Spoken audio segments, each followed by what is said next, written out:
Chapter 331 Cement Mixer. He Tian quickly shook his head and said excitedly, how could I not want to? I'm more than willing. I never thought such a good thing could happen to us. He then suggested, isn't your future-in-laws going to build a house? Since we're free right now, why don't we go help build the house? I'm got plenty of strength. Just provide one meal. Zhang Yuanzhou said seriously, I cannot make that decision. Everything depends on Aunt Lu's approval. After thinking for a moment, he added a few more words. Although you are guards, the Song family is just an ordinary family, but you should still follow the rules of guards. Just like when we were archers in the patrol unit, we had to abide by the patrol unit's rules. From now on, as a bodyguard for the Song family, you must abide by the Song family's rules. Seeing his serious expression, everyone else also became serious. Don't worry, everyone nodded this time, we've known each other for a long time. Yes, you know our character. Now that we've taken a job from the Song family, we'll definitely be of one mind with them. Zhang Yuanzhou thought to himself, naturally, I dared to bring you to the Song family because I know your character. If someone has bad character, wouldn't that be like inviting a wolf into the house? However, he still shook his head and said, you don't need to tell me these things. Everything depends on Aunt Lu's approval. Ultimately, he was just the Song family's son-in-law, and there were some things he couldn't interfere in too much. This sense of proportion is essential. So the group didn't dare drink anymore. They let the spring breeze dispel the smell of alcohol before going to see Lu Mingui. Lu Mingui already knew about this matter, since Zhang Yuanzhou had mentioned it once before, but she still said a few words about it. I know you all have some skills, but since you're in my house, there are some rules you still need to follow. First, those on duty during the day and those patrolling at night must not slack off. Second, keep your hands and feet clean, and keep your mouth shut. Don't say what you shouldn't say, and don't ask what you shouldn't ask. In short, I've mentioned several points. These were just basic rules, which everyone naturally understood, and they all agreed in unison. Lu Mingui added, the house isn't finished yet, so you might as well work with Yuanzhou first. Right now, he's building a watchtower for Fanjakyun and preparing for his wedding, he's just too busy. Zhang Yuanzhou smiled and said, thank you for your consideration, Auntie. I'm short-handed, then they'll be working for me for the time being. Just tell me if you need more people, but don't overwork yourself, Lu Mingui reminded him. From now on, we're all family, so there's no need for those outsider words. Zhang Yuanzhou agreed, and then left with the others. Lu Mingui, who rarely had a moment of free time, went up the mountain again. It's early April now, and the vegetables we planted are all at their freshest and most tender stage.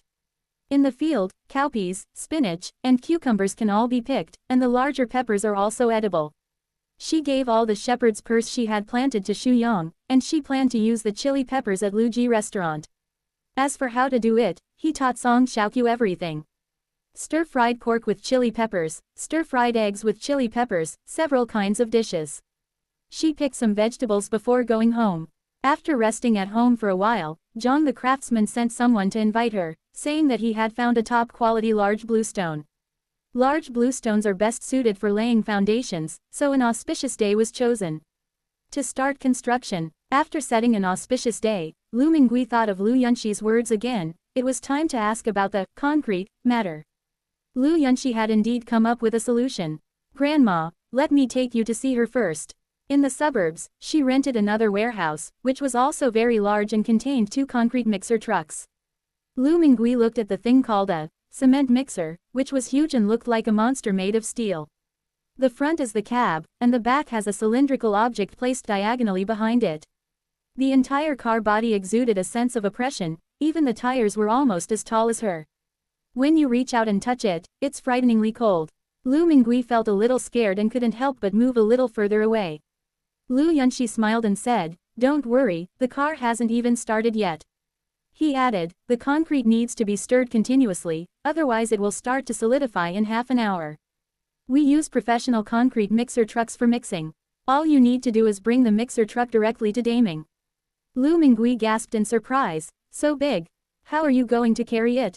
This wasn't vegetables, it wasn't grain, she had never brought something this big into the White House before. Lu Yunxi asked in surprise, didn't you say before that you didn't need to use force, just touch, to put things in? And as you said, the space is now very, very large. Lu Mingui nodded. That's right. I don't know if it's because I often bring wild vegetables in, but it has grown a lot. Moreover, in the past, you had to push open a door to get to where you wanted to go, but now you can do it simply by touching the wooden hairpin with one hand and thinking about where you want to go. It's very spacious inside now. It could easily fit 4 or 5 more cement mixers, let alone one this big. Lu Yunxi said, "Isn't that settled?" She felt it was no big deal, the old man was just a little timid. As long as it can be taken over, it will be fine. After all, using large bluestones and concrete for the foundation will be more effective. We'll need another person to help pour the concrete using a chute. He then asked, "Do your family members know anything about the space and the future?" Lu Mingui honestly replied, "I know a little, but not much." She was the head of the household, and there were many things she didn't tell outsiders, nor did her family dare to ask. Her family knew she could communicate with the afterlife, but they didn't know she had already made contact with her descendants. As for why I didn't say anything, it was for the sake of my family. I was afraid they would overthink it and worry too much, so I simply didn't tell them. Lu Yunxi wholeheartedly agreed. Grand Ancestor, you're doing it very well. We're all family, blood is thicker than water, we should help each other out, and we can say what needs to be said. If we don't say anything, it will only create distance. Lu Mingui nodded in agreement. That makes sense, and sometimes you can't hide it from others. My children are all good kids, there's nothing wrong with saying it. The bad one, Song Daji, has already been kicked out. As for the concrete, Song Xiaodong can help, he's strong, she said. It's just that such a big thing is probably going to get seen if it's left there. Although the villagers of Fanjakyun live quite far from the wasteland, it's hard to guarantee that no one will pass by at night. Lu Yunxi, however, felt it was no big deal. She explained, "I plan to have you do it tonight, and bring a flashlight. If someone sees you from a distance, keep quiet. If they dare to get close, use a stun gun. It won't kill them, but it will scare them pretty badly." Lu Mingui listened and began to ponder. She suggested, "If someone actually sees it, let's say they've encountered a ghost." Lu Yunxi laughed. "You could also call it a god, and gods are scarier than ghosts." Chapter 332 Wedding Dress. Having died once, Lu Mingui felt that neither gods nor ghosts were scary. On the contrary, what was Lu Yunxi's purpose in doing this? Was it just to scare people? Lu Yunxi laughed at her question. "Grandma, do you think I'm that bored? I have my reasons for doing this.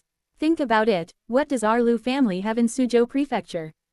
Besides relying on Magistrate Yang's family, what else do we have? Besides, Zhang Yuanzhou is just Magistrate Yang's nephew, not his son.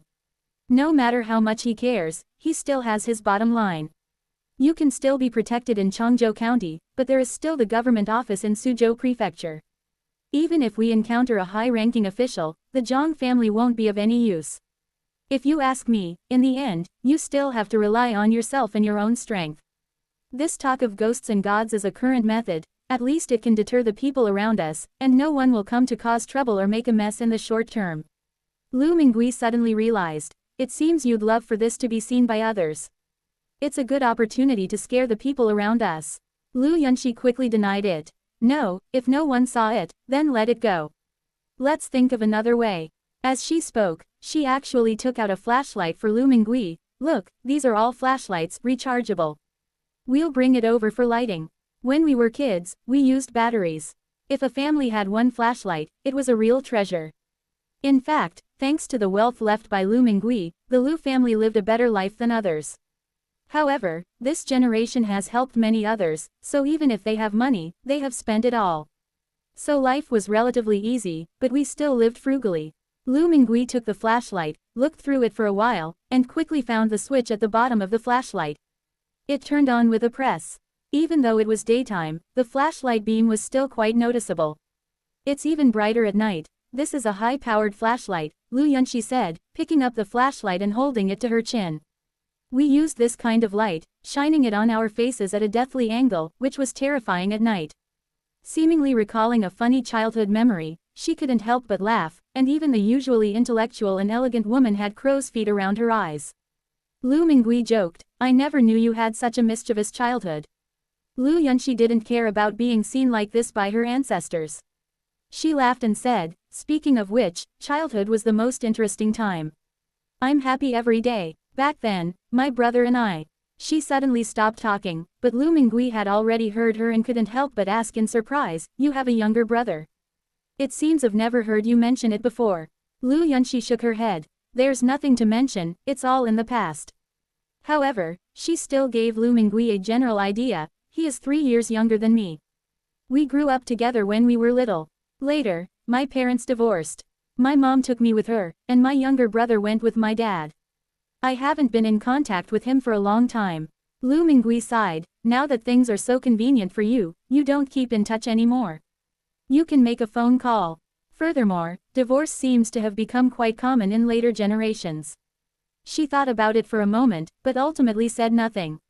Although Lu Yunxi was her descendant, it was his private matter. I shouldn't have interfered. Lu Yunxi, however, had already put the matter aside. "Let's not talk about this. I'll take you back to see the wedding dress. I just had it delivered."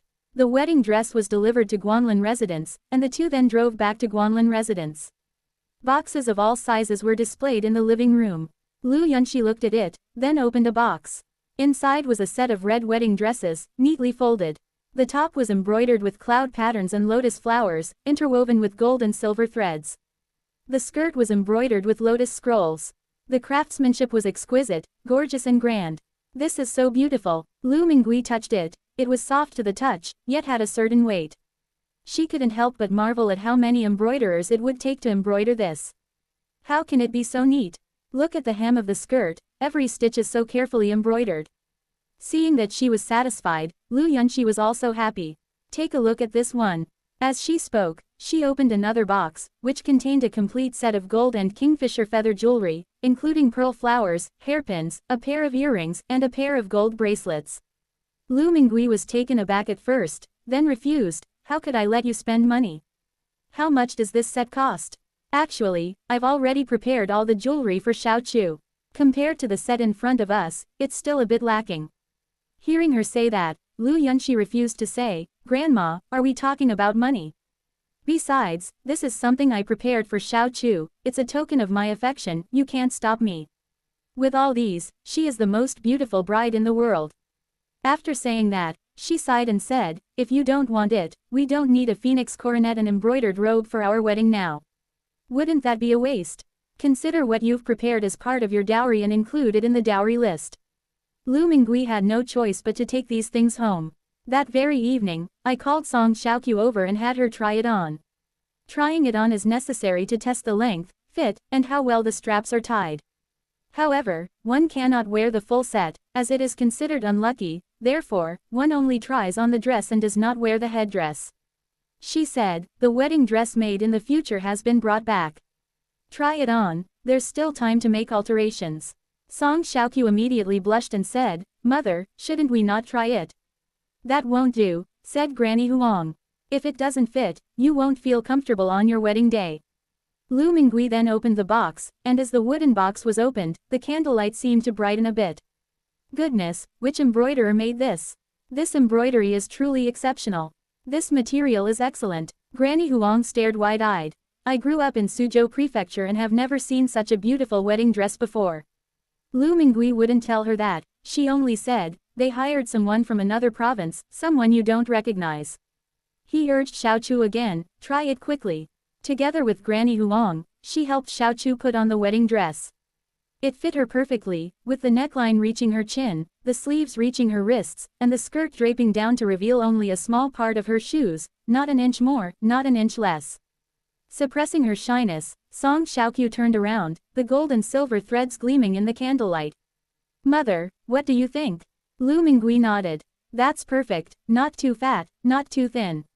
On the wedding day, once her hair is combed and she's wearing a crown, she'll be a bride." Granny Huang even praised, "Xiao Chu has a good figure, and the embroiderer's skills are also excellent. Look, everything is just right, and there's not a single change needed. At that time, Zhang Yuanzhou will definitely be staring at him." Song Xiaoqiu blushed and lowered her head, feeling her ears burning. Chapter 333 Groundbreaking. April 16th is an auspicious day, suitable for breaking ground. Construction on Lu Mingui's house began today. At 3:45 a.m., just as dawn was breaking, an 8 immortal table was already set up in the southeast corner of the site.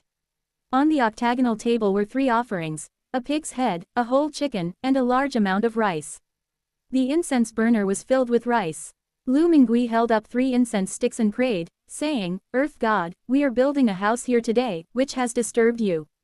After the house is completed, we will burn incense for you every year." As she inserted 3 incense sticks into the rice, firecrackers crackled and popped. Song Xiaodong picked up the shovel wrapped in red cloth and dug the first shovelful of soil in the very center of the house site. Song Xiaoqiu, on the other hand, was carrying a basket filled with grains and coins.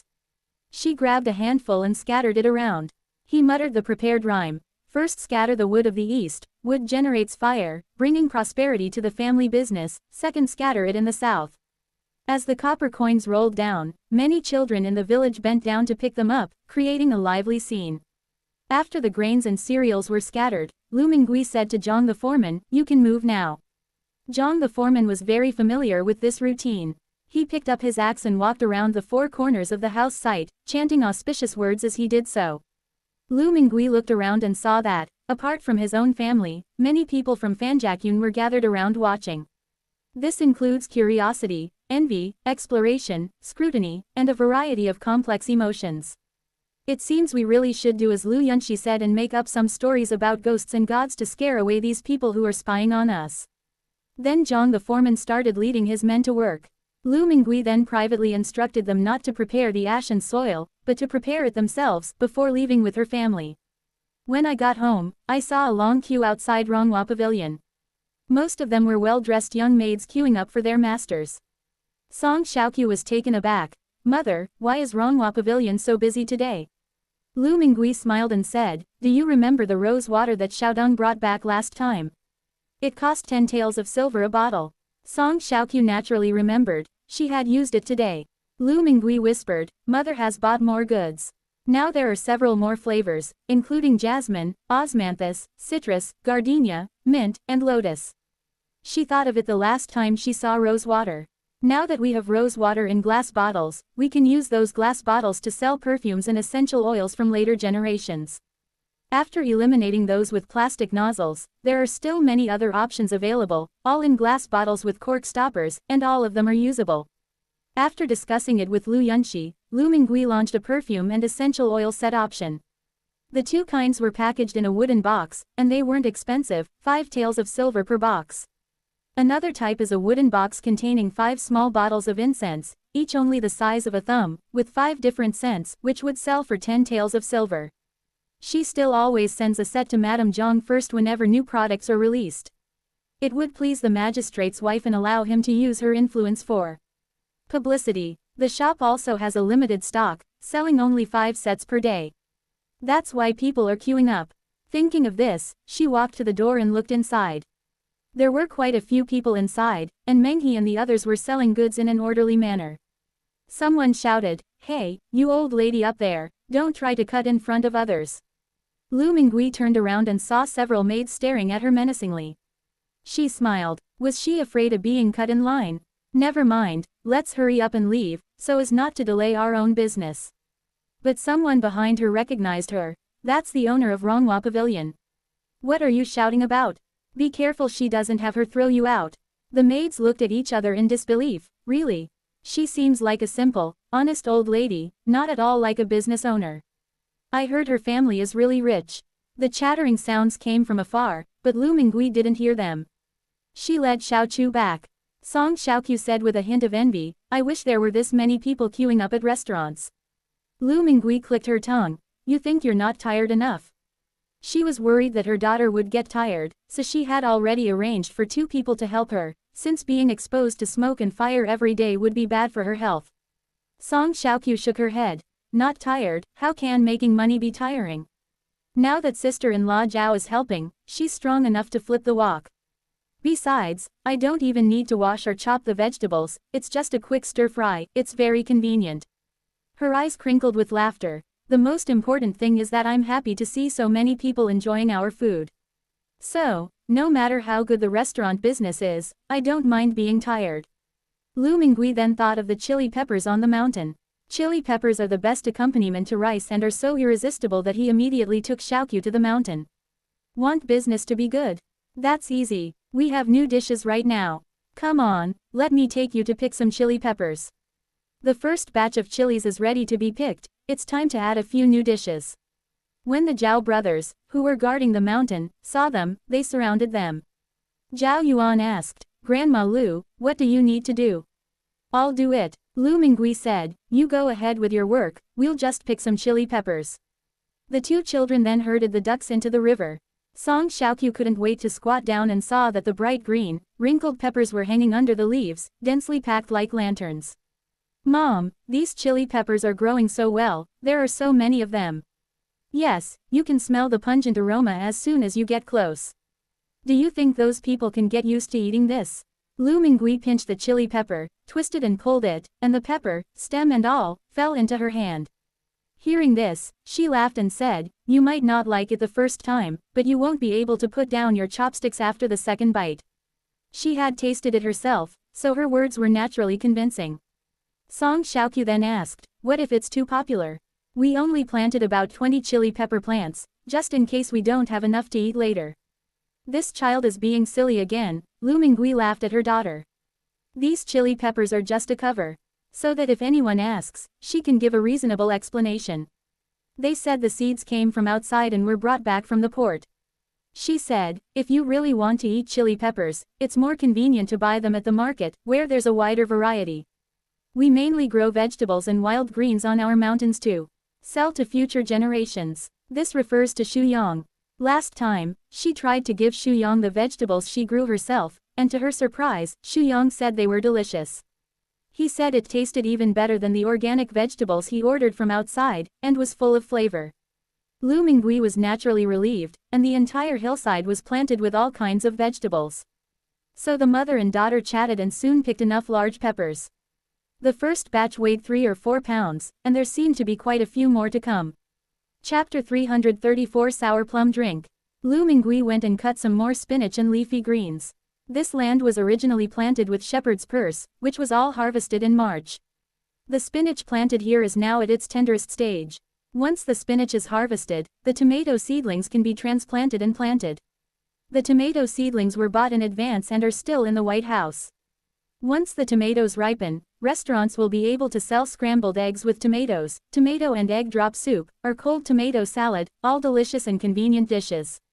But for now, we're not thinking about that too much, let's just promote the chili peppers first. That day, the restaurant changed the small meat dishes to stir-fried eggs with chili peppers, while the main meat dish remained braised pork. They didn't replace all the dishes with chili peppers, they took it one step at a time. The free soup has been replaced with a sweet and sour plum drink that and helps to cool you down after the spiciness. These chilies are all long, thin peppers, and they are quite spicy.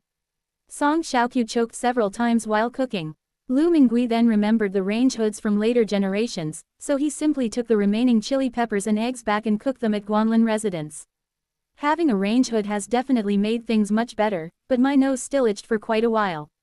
Her cooking skills were actually quite good, and with the abundance of seasonings available in later generations, dishes were very fragrant. Soon, the fragrant stir-fried eggs with chili peppers were served, with bright green chili peppers, golden eggs, and splattered dark brown oil at the bottom of the plate. Lu Mingui ate first as a sign of respect. The eggs are soft and tender, and the chili peppers are spicy and refreshing. One bite is a delightful surprise. This tastes really good. Then everyone in the family tried it, especially Song Xiaoqiu. As soon as she tasted it, she was immediately relieved. Mom, I think it tastes delicious, it'll definitely sell well. Although the locals love sweets, they also eat spicy food. However, unlike chili peppers, the Ming Dynasty still uses dogwood. The spiciness of the dogwood is a blend of numbing and bitterness, along with a unique aroma. The spiciness of chili peppers is like a fire burning in your mouth, often making first-timers feel their face hot and unable to stop coughing. Fortunately, Lu Mingui had prepared plum juice in advance, and there was no limit to the amount. Lu Ji restaurant was bustling with activity. This stir-fried eggs with chili peppers is rich and fragrant, making it incredibly tempting. Soon, quite a few diners mustered up the courage to take a bite, and then coughed in unison. Some people are even afraid to eat it. He asked, "Shopkeeper, what is this? It's making my mouth hurt." The person asking the question had tears and snot streaming down their face, clearly suffering greatly from the spiciness. Lu Mingui explained, these are seeds brought over by foreign merchants. They're called chili peppers. The first bite is spicy, but once you take the second bite, you can't stop. However, if you're like this, you should drink a bowl of plum juice first to relieve the spiciness. She raised her voice and said to those around her, ladies and gentlemen, this is our restaurant's new dish, stir-fried eggs with chili peppers. It's really delicious, but we were worried you might not be used to it, so we also prepared some plum juice. If you find it too spicy, go get a bowl of plum juice. Everyone was relieved and started eating again. Some people may not like the food, while others may enjoy it. One person took a bite and immediately discovered the wonder of chili peppers. He poured rice into the chili fried eggs, stirred it, and ate it all together. You know what, it tastes even better this way. He ate until his eyes were glazed over, grease dripping from his lips, unable to stop. By the time I realized it, the bowl was already empty. He jokingly complained, "Manager, it's all because your food portions are too big. I wanted to have another serving, but I just couldn't eat any more." Many people shared his opinion. Yeah, can we cook this dish again tomorrow? It's so delicious with rice. He s his lips, savoring the taste. Lu Mingui shook her head. That's a real pity. We'll be changing the menu as usual tomorrow. Someone exclaimed anxiously, what's this chili called? It's so delicious. We can't change the dish, we'd like to have it every day. All right then, Lu Mingui said, going along with the idea. We'll have chili peppers tomorrow, but we'll have to make stir-fried pork with chili peppers. You lot must come and support us. They all agreed immediately. Just then, Chunsheng, who was in charge of serving the plum drinks, ran over and said, Auntie, we're running out of plum drinks. Those people drank several bowls of soup because it was so spicy. A whole can of plum juice is gone. Lu Mingui was not in a hurry, and comforted Chunsheng. Don't panic, there's some cooked food, I'll go get it. Generally speaking, sour plum drink is made by soaking and boiling dried plums, hawthorn, licorice, etc. for half an hour, and then letting it cool down before drinking. However, a later type of plum bomb didn't require such trouble. Simply add plum paste to cold water in a certain proportion and stir well to get a bowl of sweet and sour plum drink that quenches your thirst. There is almost no difference in taste. So when Chunsheng said that, she went to the backyard. The boiled water had already cooled down, so Lu Mingui added a bottle of plum syrup to it.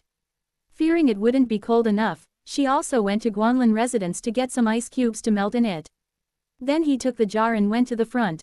That day, they drank 5 large jars of plum juice. But the chili peppers also became famous. Some daughters of officials came here because of its reputation, but when they saw that Lu's restaurant was a mixed bag and mostly filled with men, they had no choice but to buy food and take it home to eat. Even Madame Zhang sent someone to inquire about this matter, wanting to buy some chili peppers to serve guests. Lu Mingui went up the mountain to pick some green peppers and sent them over. Later, she took the opportunity to introduce several dishes with peppers as the main ingredient.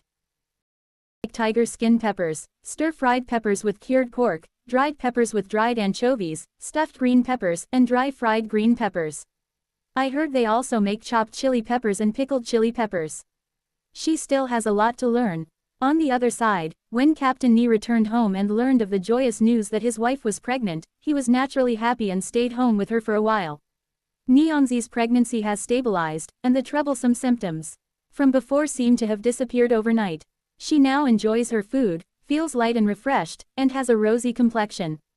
Reassured, Captain Ni discussed with her the possibility of going out to sea again. He was thinking of moving to a bigger house. After all, he had made a lot of money on his first trip to Yugang.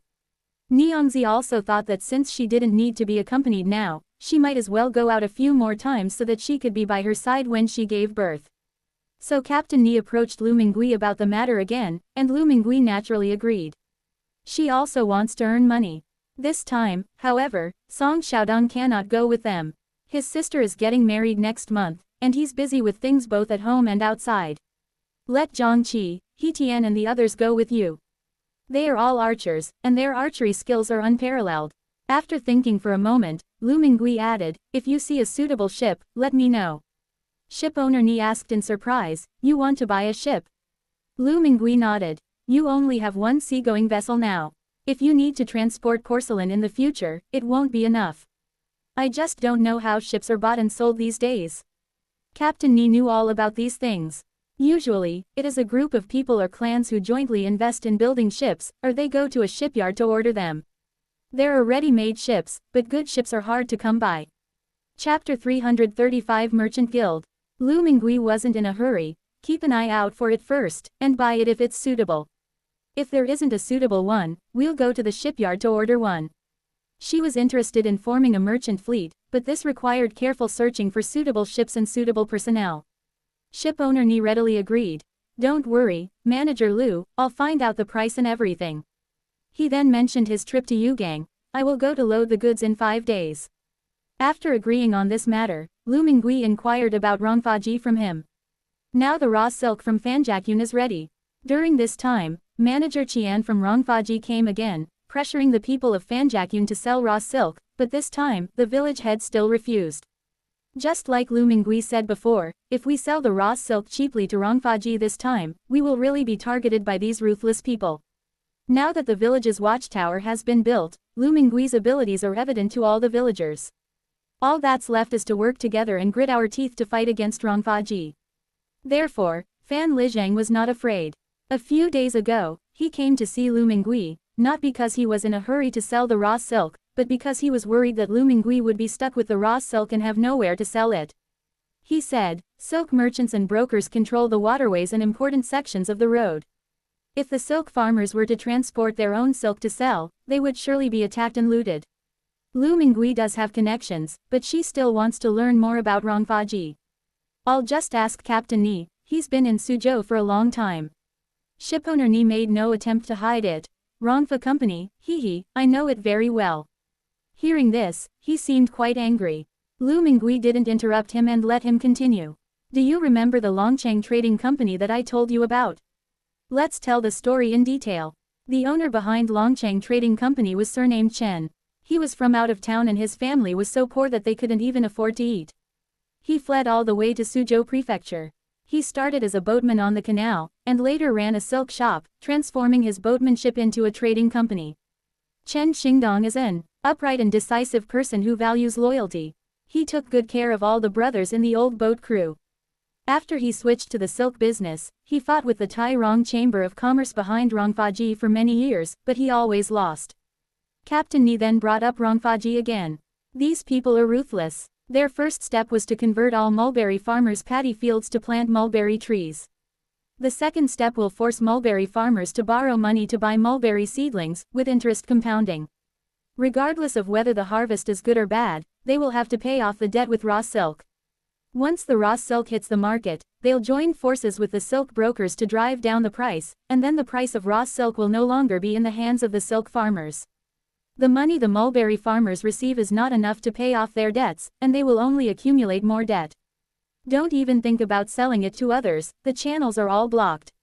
Although Lu Mingui had anticipated that selling raw silk at a low price was not a good thing, he did not expect that there would be other underhanded tricks waiting for the silk farmers.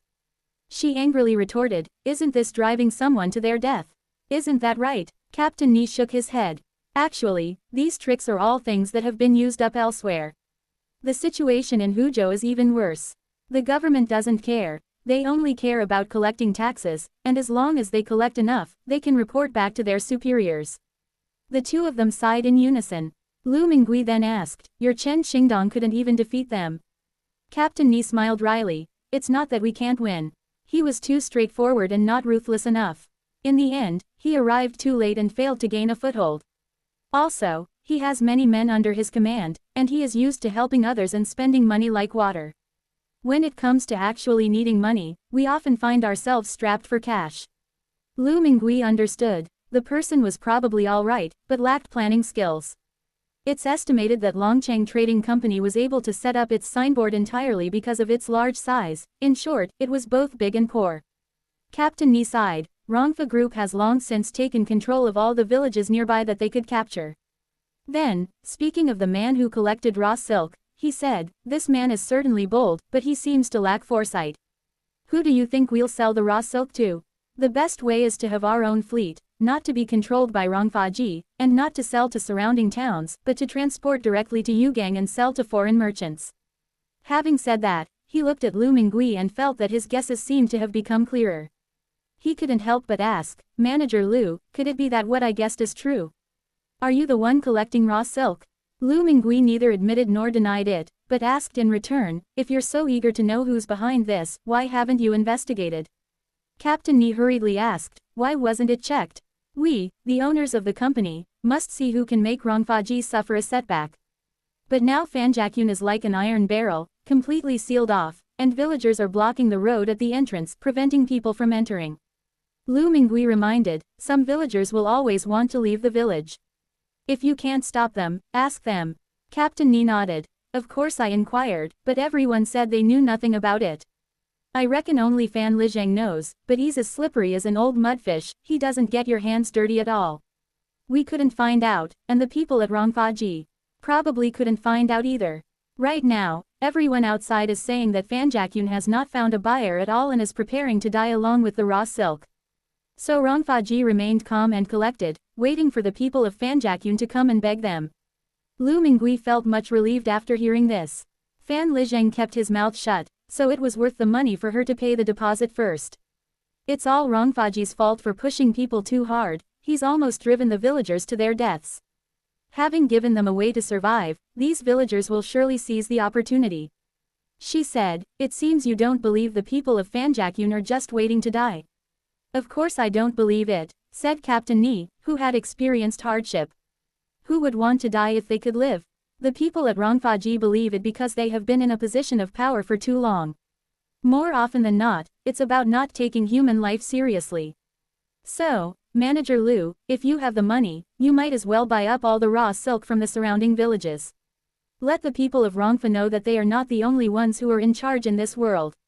It also lets them know that business isn't done this way, that you have to drive people to their deaths and squeeze them dry." Lu Mingui's mind raced. Should she take them all? That wouldn't be a bad idea. Originally, she relied on the goods provided by Lu Yunxi from her later life to run her silk business, but it would be even better if she could also buy a large quantity of raw silk from here. She won't push people to their deaths. As long as the goods are good, the price will be good. Captain Ni continued to persuade, "Anyway, we have ships that can transport the goods directly to Yugang and sell them to foreign merchants." Lu Mingui pondered for a moment. She hadn't even admitted to buying raw silk yet, but Captain Ni was already convinced it was her. He then retorted, "You seem quite concerned.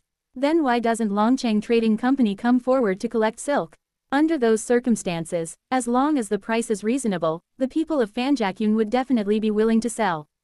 Captain Ni lowered his head and murmured, "To be honest, Longcheng Trading Company has no cash on hand. Chen Xingdong, he donated all the money." Chapter 336 Showdown. Lu Mingui was shocked. "Donated?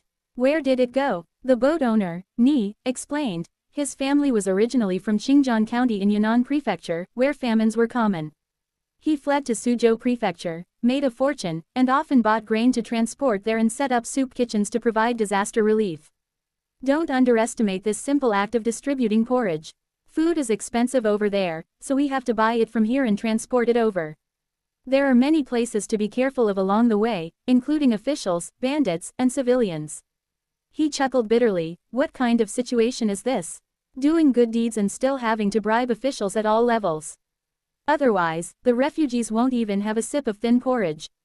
Although Lu Mingui had never met Chen Xingdong, she already felt admiration for him. The world lacks people with such a sense of justice. Unfortunately, she knew history. This Chen Xingdong can save this year, but he can't save next year, much less the years to come. Even if you give away all your wealth, you are still destined to fail. But should we just give up on something that's destined to fail? Maybe one day things will turn around. After a moment's thought, she came up with another idea. He immediately said, "Captain Ni, could you introduce me to this Chen Xingdong?" Shipowner Ni nodded. "Of course. He was my employer when I was a shipowner. I've known him for 20 years. He's the most generous person. Why don't we take you to visit some businesses while I'm in Suzhou these next few days?" The next morning, Lu Mingui took Song Xiaodong to Longcheng Trading Company. Longcheng Trading Company is located at Changeman Gate. Its entrance is marked by an ebony plaque with gold lettering, which exudes a sense of stability. The front hall was paved with bluestone slabs and furnished with tables and chairs. Hot tea was served on the tea table, and the accountant's abacus clicked incessantly. The rest of the people were in a hurry, busy with various tasks. Captain Ni invited Lu Mingui and his companion to the main hall for the meeting. There was a long table and a dozen chairs set up here, which looked quite impressive. Song Xiaodong said enviously, "Mom, it would be great if our family could have a trading company in the future." Lu Mingui nodded. "It's not impossible." As they were speaking softly, Chen Xingdong hurried over. He was about 50 years old, with a full beard, and was very energetic. He was approachable, but spoke in a very loud voice, like a gong that was constantly being struck. Captain Ni introduced the two men. "Manager Lu, this is the owner of our Longcheng Trading Company. Xingdong, this is the Lu shopkeeper I told you about. She has 2 shops on Yinshan Street. Last time I went to Yugang, it was also her business. This is her son, Song Xiaodong. He's an excellent archer, capable of hitting a willow leaf from 100 paces." Song Xiaodong was not as fearful as before, but simply said a few words of self-deprecation. It seems that his trip abroad has indeed helped him improve quite a bit. As they were talking, servants brought over some fine tea. After they were seated, Lu Mingui said politely, "I have long admired Chen Xingdong's name." She was quite satisfied that the other party met her in the council hall, instead of just finding some random place in the backyard. This at least shows that there is not much prejudice against women. Such a person is not prejudiced and is easy to communicate with. Chen Xingdong laughed heartily. "Manager Lu, you're too kind. May I ask what brings you here today?" He didn't ask Song Xiaodong, because he could tell at a glance that this old woman was the one in charge today. Lu Mingui thought to himself, she really is straightforward. She asked what it was about right away, without beating around the bush at all. She bluntly stated, "I heard you were looking for the person who bought the raw silk from Fanjakyun village, so you've walked right into our trap." Chen Xingdong and Captain Ni were both stunned by his words. Captain Ni became excited and clapped his hands, saying, "It really is you. I knew no one in Suzhou Prefecture wanted to get involved in this mess." Chen Xingdong also realized what had happened. Instead of being angry, he laughed and said, "The people from Rongfaji initially suspected that we were the ones who did it. Manager Lu, you're making us take the blame. But if you tell us the truth, aren't you afraid I'll expose this to the people at Rongfaji?" Since Lu Mingui has revealed the truth, it means she intends to drag Chen Xingdong down with her. She calmly shook her head. "The enemy of my enemy is my friend. I've never heard of a friend betraying another friend." Chen Xingdong, however, kept a cold face. This old woman really knew how to take advantage of people. How did he become friends with her? HMPH, that's true. But you must have heard another saying. He paused deliberately before continuing. "There are no permanent friends, only permanent interests." Lu Mingui was waiting for him to say this. "So, I've come to see you with benefits in mind." "Profits." Chen Xingdong let out another raspy laugh. "Manager Lu, it's not that I look down on you. You're only running 2 shops right now, one of which is a low-profit restaurant. How much profit can you possibly make?" After saying that, he leisurely took a sip of tea. Looking at Lu Mingui's expression, he saw that she was neither ashamed nor angry, and was obviously very calm. This made him think more highly of him. At this moment, the ship owner, Mr. Ni, hurriedly whispered a reminder. "Boss, I forgot to tell you, last time, we made 40,000 taels of silver from just that shipment of silk, which is equivalent to our trading company's monthly profit." This manager Lu's abilities should not be underestimated. One sentence almost made Chen Xingdong choke. He asked in a low voice, "Why didn't you say so sooner?" He only mentioned that he made 1 voyage, but didn't mention the profit. How would he know that he made so much money? He was anxious. "I've said such harsh things, how can I smooth things over?" How could Captain Ni possibly explain himself? A thought flashed through his mind. Sincerity. Honesty is key to doing business. Please stop putting on airs. Lu Mingui's lips twitched. The two of them were talking so loudly, did they think she was deaf? Chen Xingdong immediately put down his teacup, trying to make his dark face look more amiable. "Manager Lu, why don't you just tell us what you need us to do? Or rather, why did you come to us?" Lu Mingui laughed and said, "The reason is very simple. Didn't Xingdong just say that I made you take the blame? Actually, I just want you to keep carrying this burden." The two people opposite were stunned again. Chen Xingdong spoke first. "You mean, you want Rongfaji to keep misunderstanding that we are the ones who stole their raw silk?" Lu Mingui nodded. "Yes." He then countered, "Don't you dare go against Rongfaji. That's right. You've been fighting for so many years and you still can't beat the other side. It's normal to be afraid." Upon hearing this, Chen Xingdong knew that his family's secrets had been revealed. He slapped Captain Ni on the back. You brat, you tell everyone everything. Can't you say something nicer? Or something harsher? You insist that we can't beat them. Aren't you ashamed? You've completely disgraced me. Chapter 337 Embroidery Shop. Captain Ni did not dodge, letting him beat and scold him.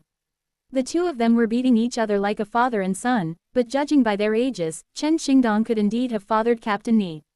He retorted, Master Xing, who in the entire Suzhou prefecture doesn't know that we're being suppressed and beaten by the Tairong Chamber of Commerce? Everyone knows this already, why should I publicize it? That was the truth, and Chen Xingdong was immediately speechless. He stopped and looked at Lu Mingui again. Please excuse my rudeness, Manager Lu. However, if you say we dare not confront Rongfa Group, then you are truly underestimating us. We just don't have as many of their underhanded tactics.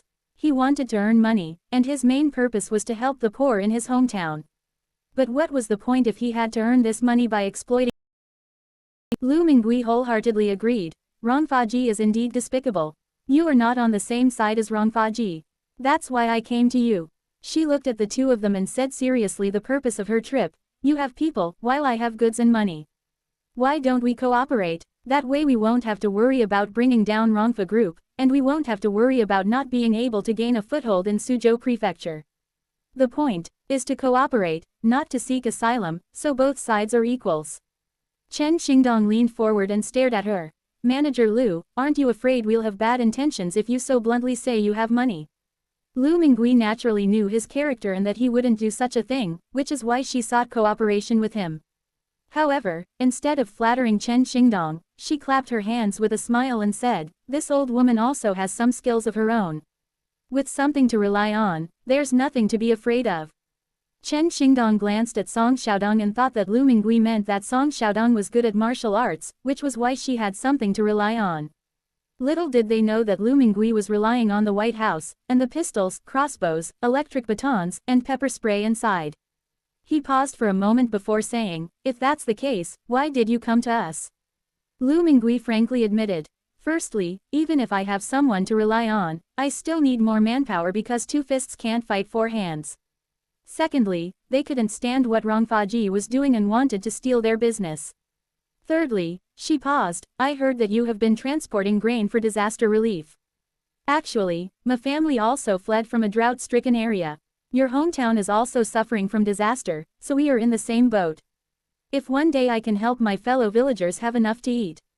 Chen Xingdong understood. Ni Haigo had revealed that he had been transporting grain back to his hometown. He glared fiercely at Captain Ni. Black dog, are you trying to expose all my secrets? You can't even keep your mouth shut. The matter of transporting grain was naturally known to some people. Some say he wins people's hearts and minds, plotting something sinister. Some people say he's a hypocrite, seeking fame and fortune.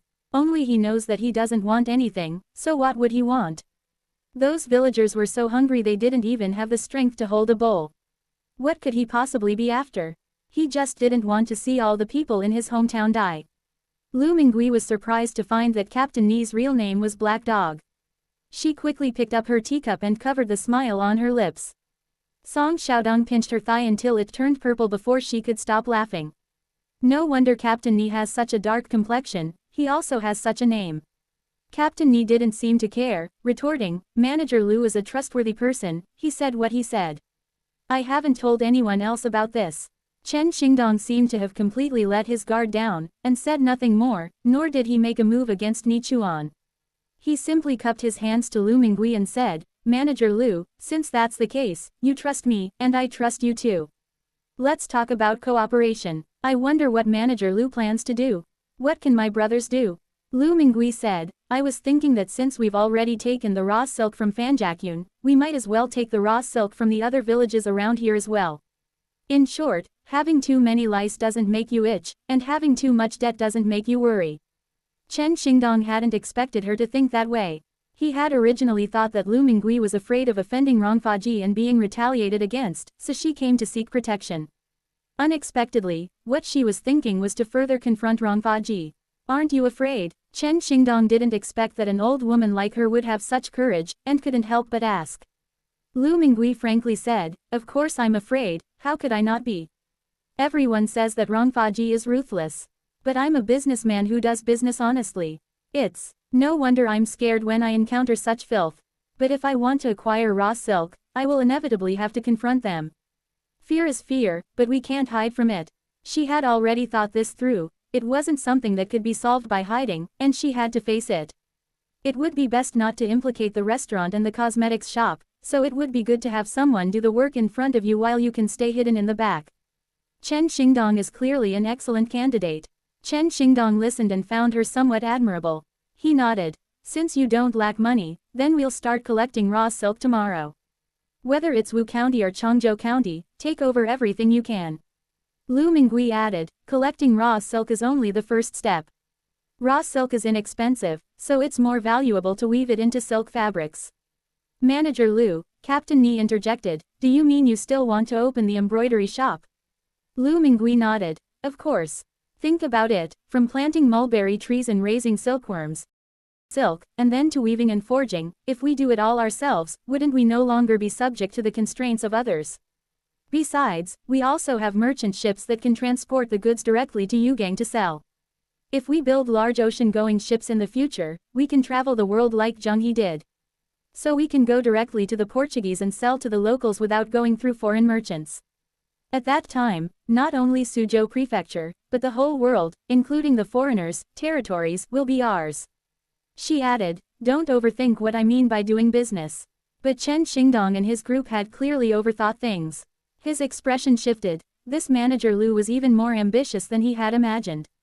At that moment, he felt a lump in his throat, his voice dropping 8 octaves as he asked, can it really be like that? Are we really that capable? In his excitement, he spoke in his hometown dialect. Lu Mingui understood. She said confidently, of course. Why not? Haven't you been transporting grain back to your hometown? When you have the money, you can transport even more grain and save even more people. If our hometown continues to suffer from drought, we'll move to another place. We'll survive eventually. These words struck a chord with Chen Xingdong, who slammed his fist on the table and exclaimed, let's do it. I'll follow you. Let those bastards from Rongfaji charge. Chapter 338 Stealing Business. Lu Mingui finally breathed a sigh of relief when she saw that he had agreed. The rest is about discussing cooperation, how to provide personnel, and how to share profits. Lu Mingui didn't intend to let the people from Longcheng Trading Company get too involved. The most important thing right now was to collect raw silk. The profits from raw silk will be split 40/60ths. She will provide the silver, so she will naturally take 60%, while Chen Xingdong will take 40%, which is already quite a lot. Chen Xingdong was extremely satisfied, and felt even more at ease. After finishing their business, Lu Mingui asked about transporting grain back to his hometown. After all, her second brother is still in their hometown. If they could transport grain back, they might not want to come to Suzhou Prefecture and could survive in their hometown. Chen Xingdong was not very familiar with the situation in Baoding Prefecture, but he agreed to help her see if the road was still passable. As long as there is hope, Lu Mingui is naturally grateful. With everything agreed upon, the two groups split up and took action. Lu Mingui went to find Lu Yunxi to prepare the silks for Captain Ni to take out this time. Chen Xingdong was busy with the matter of raw silk. He acted quickly and began sending people to collect raw silk from all over the place. There are many villages like Fanjakyun, all of which were tricked by Rongfaji. Now they have no grain left, only mulberry fields, and they still have to pay taxes. The government refused to accept raw silk as tax payment, demanding it all be converted into silver. As a result, the farmers had no choice but to sell their raw silk to exchange for grain and pay the taxes in silver. Many mulberry farmers were about to sell their raw silk at a low price, but Chen Xingdong interfered. Because of Rongfaji's prior coercion, the people of Longcheng Trading Company received the raw silk with almost no effort. Manager Qian of Rongfaji was unaware of this matter. After a hearty meal and drinks, he picked his teeth contentedly and said to his men, the raw silk should be coming in these next few days. They're all a bunch of troublemakers, so you'd better watch out. The yellowish-black raw silk will be discounted by another 30%. Also, the raw silk is very damp right now, so we'll lower the price by another 20%. And the scales, they need to be adjusted as well. You've memorized it all. The men responded in unison, yes, but inwardly they all sighed, how ruthless. Utterly ruthless. After all this stripping, what's left for the mulberry farmers? We'll have to starve. If we don't want to starve, then we'll have to borrow money. At that point, with interest compounding, it will be another disaster. Some lazy people suggested, "Manager, the raw silk is already ours. It would be better to have them deliver the raw silk, saving the brothers the trouble of making the trip. I can also do other things when I have time." Shopkeeper Qian agreed, saying, "You're right. In the past, we would go to the villages to buy raw silk, but things are different now. They have to beg us. Do as you said, tell them that if they want to sell raw silk, they should deliver it properly." Then he remembered something else. "By the way, there's no need to notify the people in Fanjakyun. I'd like to see how long they can keep up this tough stance." So the people from Rongfaji waited for a few days, and seeing that the time was not right, they hurriedly went to the village to ask. I went to several villages and asked around, but everyone in the villages pretended to be stupid. All the raw silk has been taken away. Isn't this what you guys collected? Yes, you've been collecting all of this land. Isn't it your turn this year? Oh my, that's really. Before the farmer could finish speaking, he raised his hand to cover his face, afraid of laughing out loud. Rongfaji offered 6 qian per jin for their raw silk, but in the blink of an eye someone else offered 8 qian. They didn't haggle, the scales were fair, and they paid in cash on the spot. They not only gave them cash, but also a piece of paper with a red stamp on it. Those people said that if you take this piece of paper, you can get an extra coin for every pound of raw silk you sell next time. The silk farmers asked, "Where can we sell our raw silk?" The group pointed to the red stamp and said, "Longcheng Trading Company." But now everyone is unwilling to tell Rongfaji, because they all know that Rongfaji is domineering and they are afraid of causing trouble for Longcheng Trading Company. In addition, everyone already hated Rongfaji, so they all kept their mouths shut. Unable to get any information from him, the Rongfaji employees had no choice but to go back and report to Manager Qian. Manager Qian initially scoffed, "Acquired by someone else. In the entire Suzhou prefecture, who is bigger than Rongfa Company? Who dares to mess with Tai Rong Chamber of Commerce? Besides, who would he sell them to?" But it was indeed confiscated, and no matter how hard Manager Qian racked his brains, he couldn't believe that it was Longcheng Trading Company that did it. After all, everyone in the industry knows that Longcheng Trading Company is broke and very poor. In the past 2 years, the Chen family has lost their fighting spirit and has long since retreated to a corner of changemen, no longer daring to compete with them. But secrets don't stay hidden forever, and in the end, Manager Qian found out about it. Some people saw people from the Longcheng Trading Company going to collect raw silk, and there were cartloads of raw silk packages in the Longcheng Trading Company's warehouse. Manager Qian stormed over to the door in a huff. "Chenda, how dare you try to steal our business?" Chen Xingdong wasn't angry when he heard him call him by his full name. He just smiled and said, "Why is Manager Qian so angry? I just had some silver and bought some raw silk. Why are you so angry?" After years of being bent over, he now stood up straight, and in his heart he wanted nothing more than to kowtow to Lu Mingui. He felt so proud and gratified. So even people with the surname Qian are getting their comeuppance. That felt so good. Manager Qian looked at his smug face and gritted his teeth in hatred. His eyes flashed with malice. "Do you know what happens if you try to steal our business?" But Chen Xingdong wasn't afraid. "So what if I robbed you? I'll rob you again next time." He started out as a boatman, so he always had a bit of a bandit-like air about him, and his speech was always unpleasant. Instead of throwing a tantrum here, "Manager Qian, you should be thinking about what you're going to deliver. Everyone knows that Rongfaji signs contracts with silk merchants in Yingtian Prefecture every year to buy and sell raw silk. What will they use to deliver the goods now?"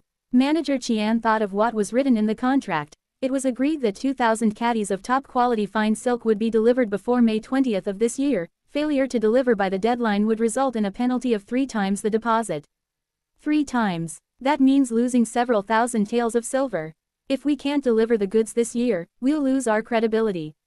How will we do business next year? He suddenly felt a headache coming on, and his mouth tasted blood.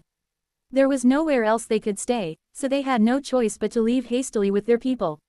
Chen Xingdong laughed loudly behind him. Later that evening, he prepared gifts and headed towards Yinshan Street. Lu Mingui continued to receive guests in the backyard. When Chen Xingdong saw that she lived in such a cramped place, he thought he should give her a house. As soon as he said it, Lu Mingui rejected him. Chen Xingdong, you're too kind. My house is already under construction. It's right here in Fanjiakyun. Chen Xingdong, however, said, it's too remote. It's better to live on the street where it's lively. I think living in the village is quite nice. Lu Mingui shook her head. It's a bit far from other people's homes, and it's quiet. Chen Xingdong stopped trying to persuade him and took out 2 land deeds. I heard that manager Lu is getting married off his daughter, so I specially sent a small gift. These are 2 street-facing shops at the entrance of Changeman Street. The location is decent. Consider it as an addition to your daughter's dowry, so she will have more confidence in her husband's family in the future. I hope you will not refuse. Chapter 339 Arson. Lu Mingui was worried about this matter. Their family had very little influence. They owned little land or estate in Suzhou Prefecture. If Zhuangzi wanted to give Xiaoqiu a good dowry, he should forget about it. He would have to search for the best land. Good locations are really hard to find. 2 days ago, she bought 30 acres of the best paddy fields, which have already been included in her dowry list. All that's left is the shop. Of the 2 shops in the family, one belongs to Scholar Wen, and the family only has the right to use it. She originally wanted to include the Rouge shop in her dowry, but Song Xiaoqiu refused. Song Xiaoqiu felt that this was the first shop her mother had opened, and her mother should keep it for herself. Lu Mingui was thinking of buying another shop, but after looking around, he couldn't find a suitable one. However, upon seeing the shop deed that Chen Xingdong had sent, she still politely declined. Although the 2 are cooperating, it's only just begun. How can they accept such an expensive gift? The 2 shops in Changeman are much more valuable than those in Yinshan Street, worth at least 500 or 600 taels of silver. Besides, she knew that Chen Xingdong might not have much money. But Chen Xingdong was very enthusiastic and insisted on seeing it off. Manager Lu, please don't be so polite with me. Although I'm not exactly rolling in money, even a starved camel is bigger than a horse. Lu Mingui was both amused and exasperated. What kind of talk was this? Chen Xingdong added, this is just a shop, it's not worth much money. These were all purchased by the trading company before, and now the leases have all expired. I'll take it back, consider it my gift to my niece. He became increasingly familiar with people and started talking about things he was proud of. You don't know, Qian Hongsheng came looking for me today and I was so angry that my nose almost crooked. So that's why they came to give gifts and show off. Lu Mingui did not refuse again and thanked him sincerely. Then thank you very much, Xingdong. He added, Ronghua Pavilion has some new items recently. I'll have someone pack a few pieces to take back to my sister-in-law. Chen Xingdong waved his hand. My old wife doesn't like using these things. Lu Mingui ignored him and told Huang Ying to personally select a few items and carefully wrap them up. He then reminded her, everyone says Manager Qian is ruthless. Are you going to offend him badly? Chen Xingdong scoffed, what's there to be afraid of? I said a few days ago, if you, a mere woman, are not afraid, why would I be? Lu Mingui twitched his forehead, too lazy to say anything more.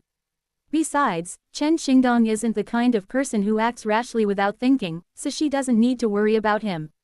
After seeing Chen Xingdong off, Lu Mingui went to her elder brother's house. She built a simple warehouse next to her elder brother's house. The goods she delivered to Captain Ni last time were secretly placed in the White House. Ship owner Ni then sent people to inspect and receive the goods from here. If we're talking about the most convenient option, then naturally it would be for her to take it from the White House and put it directly on the boat. But Lu Mingui dared not reveal herself. The docks were crowded and dangerous. If she really did put the silk from the White House onto the boat, it would be truly unbelievable. Therefore, this is the only clumsy method we can use. Fortunately, Lu Wenli's family had reserved a place for her to stay, which was specially cleaned and tidied up for her. That evening, she had dinner with the Lu family. Lu Yongkong said, the rice has all been planted, and the seedlings are already 3 inches tall. The paddy fields in Zhongyan are really easy to cultivate, there is water everywhere, and the land is fertile.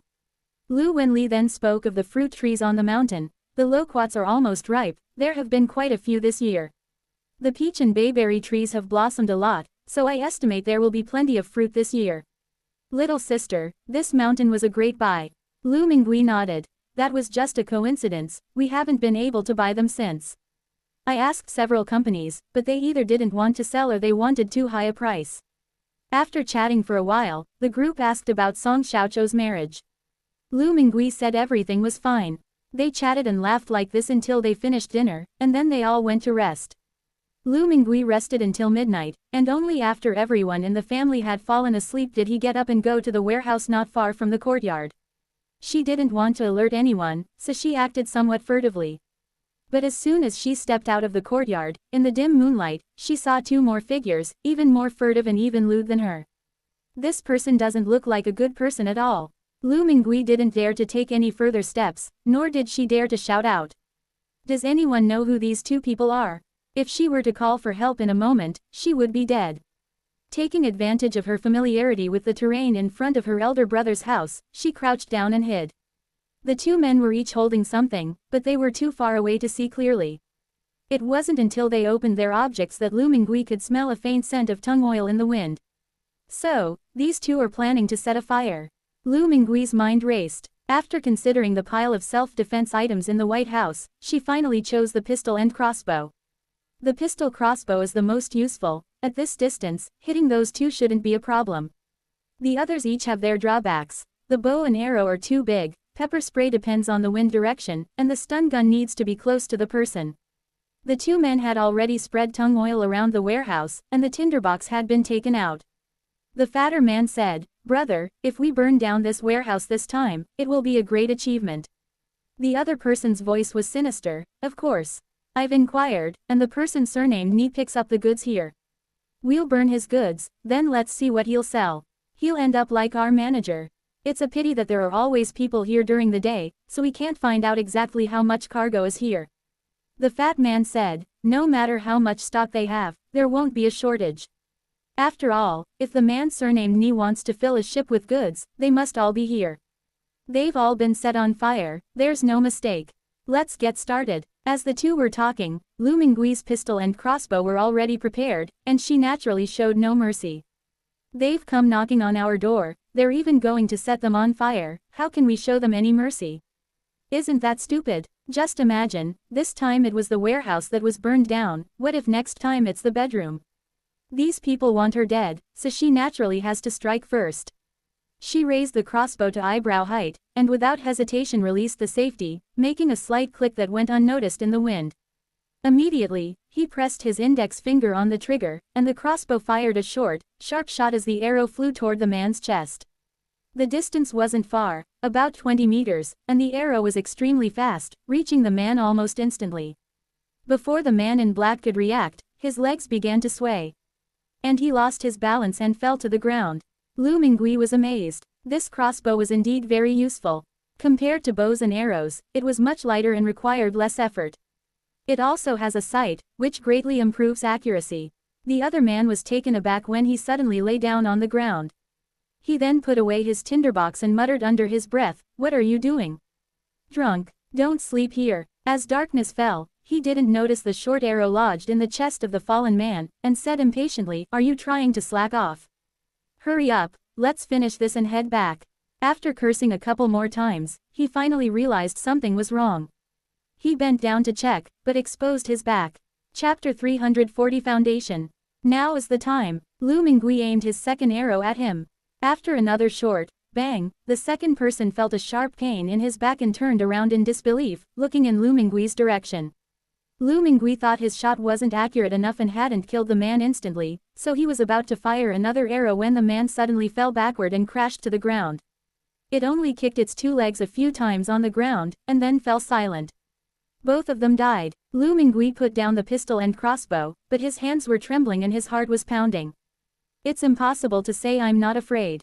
However, since they fled the famine, they have indeed killed several people.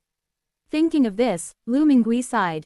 There was nothing she could do about it, but she tried to cheer herself up. After a while, she used her hands to support her numb legs and slowly stood up. Her legs were a little weak, but she still mustered up her courage and walked over. Seeing two corpses in the middle of the night is quite horrifying. After thinking for a moment, Lu Mingui decided not to force herself and went back to knock on her elder brother's door. It was her sister-in-law, Wang, who was awakened first. Wang was timid, so Lu Mingui dared not speak to her, only saying that he should ask his elder brother if he needed anything. Lu Wenli got out of bed and saw Lu Mingui winking at him, knowing something was wrong, so he went to knock on his son's door again. Soon, the father and son followed Lu Mingui to the warehouse. The father and son looked at the two corpses, and there was tung oil on the ground. Even the fool understood. Someone tried to set fire to the warehouse, but thankfully they were stopped. If the fire gets carried by the wind and grows bigger, it could spread to the house, and the whole family would perish in the flames. Lu Wenli's legs trembled, and he spoke haltingly. Little sister, was it you who killed her? Why didn't you go back and call us? Lu Mingui shook her head. I can handle this, so I won't call you. It's the middle of the night, don't scare the children. This corpse is so heavy, I can't move it. We can't leave the body here, someone will inevitably pass by and see it when it's light. Lu Yongkong rubbed his face. Auntie, what should we do? Throw him into the water. Or bury him? Lu Mingui shook her head. Drag the person into the warehouse and put them in a corner. This man was recruited by Captain Ni, let him deal with him. Actually, she overheard the conversation between the two people just now. They were probably Manager Qian's people, but they were far away, so she couldn't hear them very clearly. As for how and when the warehouse was targeted, she had no idea. Upon hearing this, the father and son worked together to drag the body into a corner of the warehouse. Lu Mingui then covered it with a rag, otherwise it would have been too gruesome. The sounds of roosters crowing echoed through the village. Lu Mingui told his elder brother and son to go to sleep, while he took out bundles of silk and laid them out in the storeroom. Just as dawn broke, Captain Ni indeed arrived with his men to load the cargo. Lu Mingui first led him to a corner and lifted the tattered cloth. Captain Ni was startled by the two dead faces, but fortunately, he was experienced and quickly calmed down. He gritted his teeth. He's one of Qian Hongsheng's men. I've seen that scarred-faced guy before. Lu Mingui asked, so what do you plan to do? Captain Ni said, I will take the body back and ask Chen Xingdong to handle this matter. However, Manager Lu, we should move the warehouse to a different location from now on. It's not safe here. Lu Mingui had this in mind. Don't worry, this place really can't be used anymore. Let's move to Fanjakyun from now on. With people guarding the village, at least no one will blatantly set fires. Captain Ni said somewhat apologetically, I didn't know when we were being targeted, it's all your fault for getting involved. Are you alright? Lu Mingui shook her head. It's alright, but you all need to be more careful from now on. Captain Ni agreed and began directing the men to transport the goods.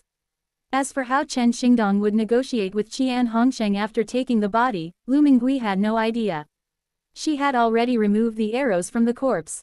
If a coroner were to examine the body, they would probably conclude that the person was an extremely accurate archer, since all the deaths were fatal with a single shot and the wounds were very small. But Lu Mingui doesn't need to consider any of these things. Because Zhang the foreman came to ask for instructions, saying that the foundation of the house had been laid, and then it needed to be rammed with mortar. He said he would wait for her instructions before proceeding to the next step. Lu Mingui quickly contacted Lu Yunxi. That evening, past midnight, the cement mixer truck appeared on the land of the Ming Dynasty. This enormous machine seemed completely out of place compared to the surrounding land and the houses in the distance. Lu Mingui didn't come alone, she brought her daughter and son, who knew the inside story. Fortunately, neither of them was afraid and they circled around the cement mixer. Song Xiaodong looked at this thing and found it incredibly novel. He asked, Mother, is the stuff spinning inside dust? Lu Mingui explained, it's concrete, similar to R3, 7 lime soil mixture, but it dries faster and is much stronger. She then adjusted the direction of the mixer truck based on the distance she was standing in. Following Lu Yunxi's instructions, the mixing tank was made to rotate at full speed before the material was officially unloaded. Then teach Song Xiaoqiu how to operate the handle at the rear of the vehicle to make the mixing tank start to reverse.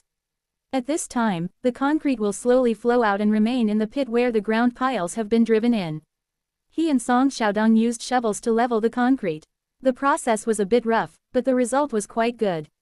I was so busy that it was past midnight. After the foundation was filled, Song Xiaodong pleaded, Mom, I want to go inside and take a look.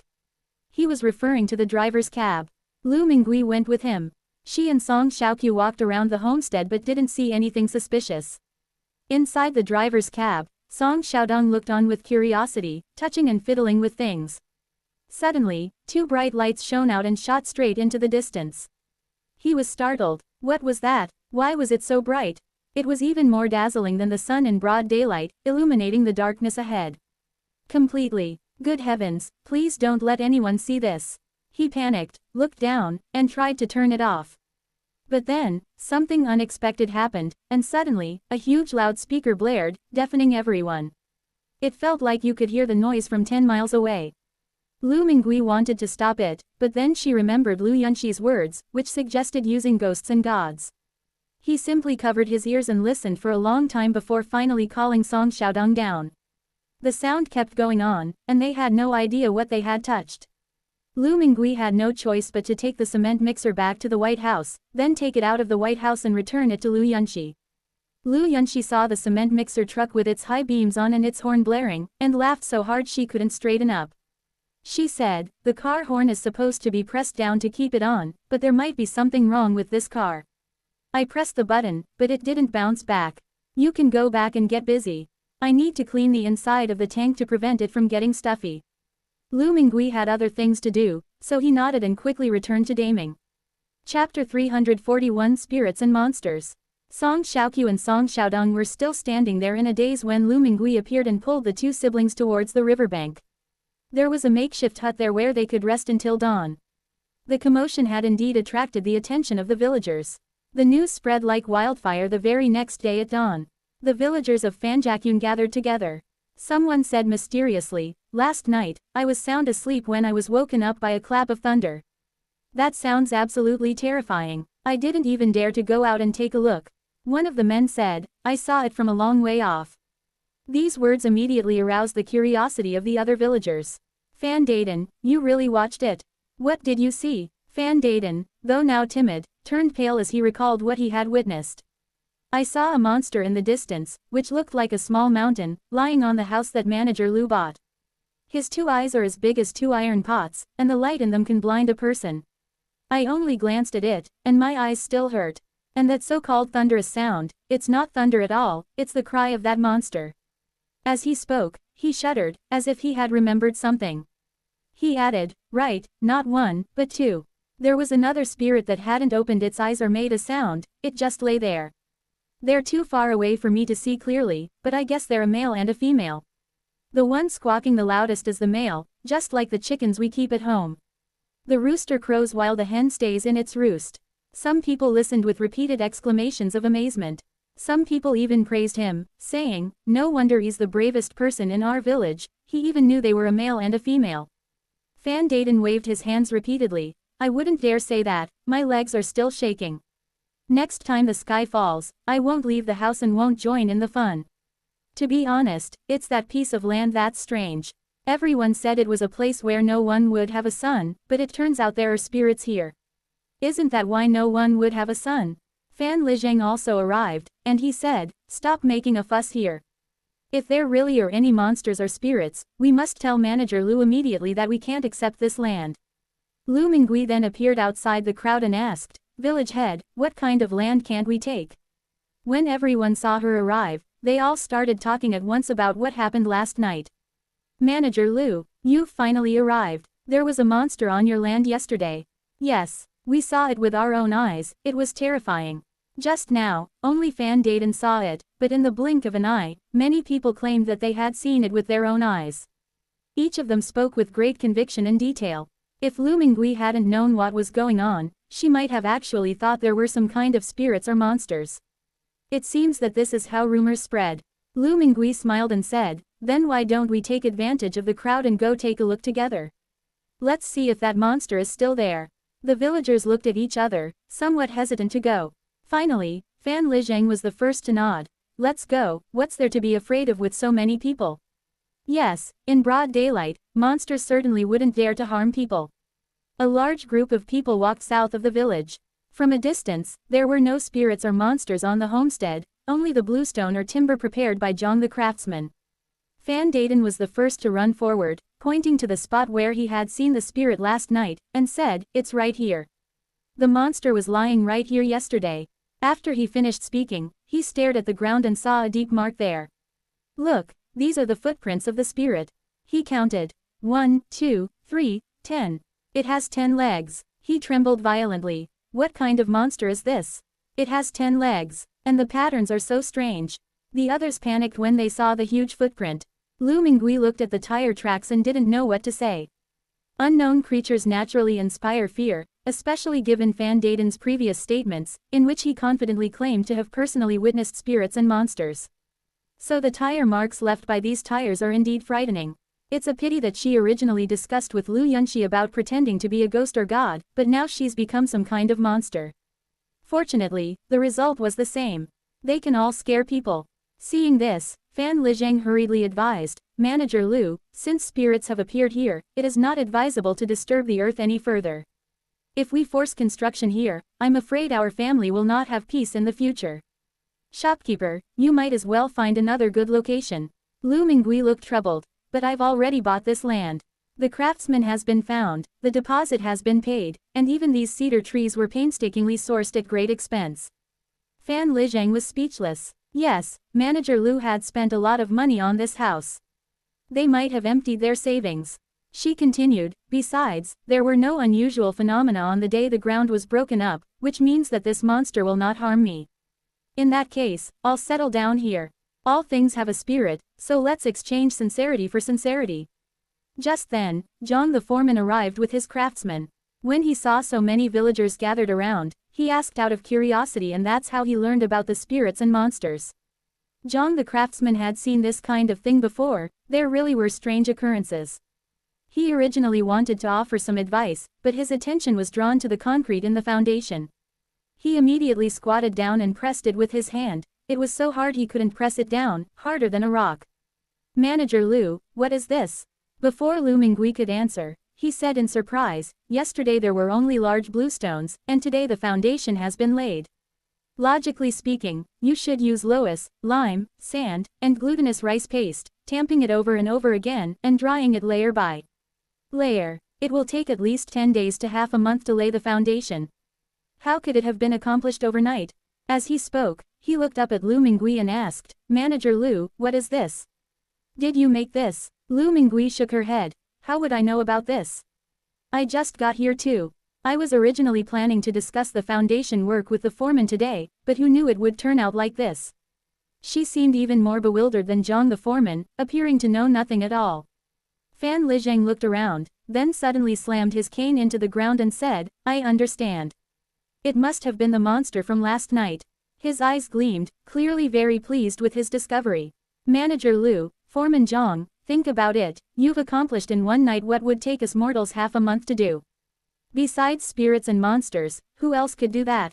Lu Mingui had been waiting for someone to say that, and upon hearing it, she readily replied, I see.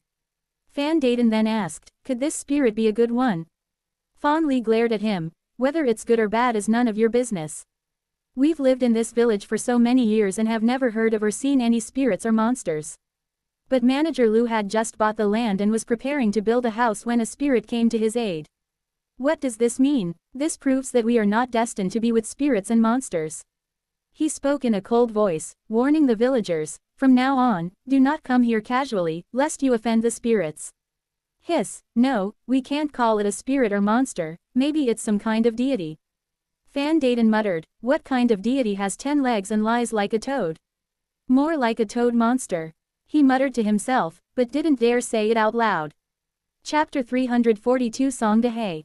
Lu Mingui found the toad monster amusing. He still said, whether it's a god or a spirit, as long as this house can be built, that's fine. He then asked Zhang the foreman, how is the foundation? Zhang the foreman nodded repeatedly. Very good, much better than what we made ourselves. He's not the type to criticize others' work just to show off. Besides, it was made by some kind of spirit or monster, so it's definitely not an ordinary item. So the matter of the concrete foundation was simply brushed aside, but the rumor that the homestead was inhabited by spirits also spread. After that, the villagers were less likely to go near this place. Lu Mingui thought it was fine. Since she was carrying a secret, she naturally didn't want to have too close a relationship with others. The house construction continued, and everyone was busy every day. Meanwhile, the Song family was also extremely busy. In the side room, and next door to the Wen family, Song Xiaoqiu's dowry was slowly being laid out, piece by piece. The family members' faces were beaming with joy, and also filled with anticipation. Meanwhile, in the far north, amidst the endless yellow sand, Song Dehei rode a chestnut horse, traveling day and night. He was not a deserter, but a family visit permitted by General Qin. However, he did not go directly to Suzhou Prefecture, but instead headed back to his hometown first. Although the general has plenty of peach pits, what if something goes wrong? His hometown was even more desolate than when he left it. It was clearly late spring, yet there wasn't a trace of greenery. The ground was as hard as stone, raising clouds of dust beneath the horses' hoofs. The riverbed was exposed, cracked and parched, like a spider web. The crops naturally wouldn't grow. During the day, the sun beats down like fire, baking the earth. The night was still cold, making people feel uncomfortable. After traveling day and night, they finally arrived at Yongfang village. 9 out of 10 households in the village are now empty. A few families remain, mostly elderly people who are unwilling and unable to leave. Their faces were numb, their eyes were empty, and all that was left was to wait for death. Someone recognized him, and a forced smile appeared on his chapped lips. "Dehei. You're not dead. If your mother knew, she wouldn't have cried herself to death back then." Upon hearing this, Song Dehei burst into tears. Seeing the thin and frail villagers, he couldn't bear it and gave them his own provisions before riding home. The houses of all the neighbors are empty. His home was somewhat different from when he was conscripted. The dilapidated fenced yard has been transformed into an earthen wall. He dismounted and saw that the gate was wide open, and he could hear voices coming from inside. Song Dehei was overjoyed. Could it be that there was someone else in the family? General Qin said that his mother went to Suzhou Prefecture. Could he have remembered it wrong? Thinking this, he was about to go inside when he heard a voice shout angrily, "Song Daji, your mother has severed ties with you, how can you still live in her house?" Song Dehei was shocked. Severed ties? His mother and elder brother had severed ties. It's a severing of ties, not a separation of the family. What did my brother do to make mother so angry? Thinking of this, he stopped going further inside and instead leaned against the wall to listen. Another hoarse voice rang out. It was Song Daji. He said, "What's wrong with separating the family? What's it to you if I live in an old woman's house? HMPH, since we're no longer related, I won't be polite to you. I used to call you a second uncle, but what are you now?" Lu Wenqi was furious. "I don't care what you call me, and I don't care what you call me. Ever since your mother severed ties with you, we are no longer uncle and nephew. All I know is that before my sister fled the famine, she asked me to watch over her house. As her older brother, I can't let someone else take over her room." Song Daji lay on the kong, a heated brick bed, too lazy to even move. He scoffed, his tone full of resentment. "What do you think this house is? Just because of that old hag who built that crumbling wall, passing robbers and refugees fleeing famine all thought there were good things inside this house. Whether they're human or ghost, they'll all climb over the wall to come in and take a look. Do you know how many times I've been beaten for this wall?" Lu Wenqi showed no sympathy whatsoever. "You deserved it. You unfilial wretch have no right to live here. Get out of here." He reached out to pull Song Daji, who was lying on the kong, a heated brick bed, but Song Daji suddenly shoved him away. He was 50 years old after all, and with that shove, he lost his balance and crashed backward into the wall. Seeing them start fighting, Song Dehei outside stopped taking it seriously and rushed inside to help Lu Wenqi up. Lu Wenqi suddenly looked up and stared at him in disbelief. Song Daji, who was on the kong, a heated brick bed, was also startled.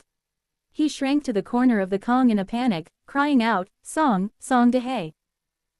Are you a human or a ghost?"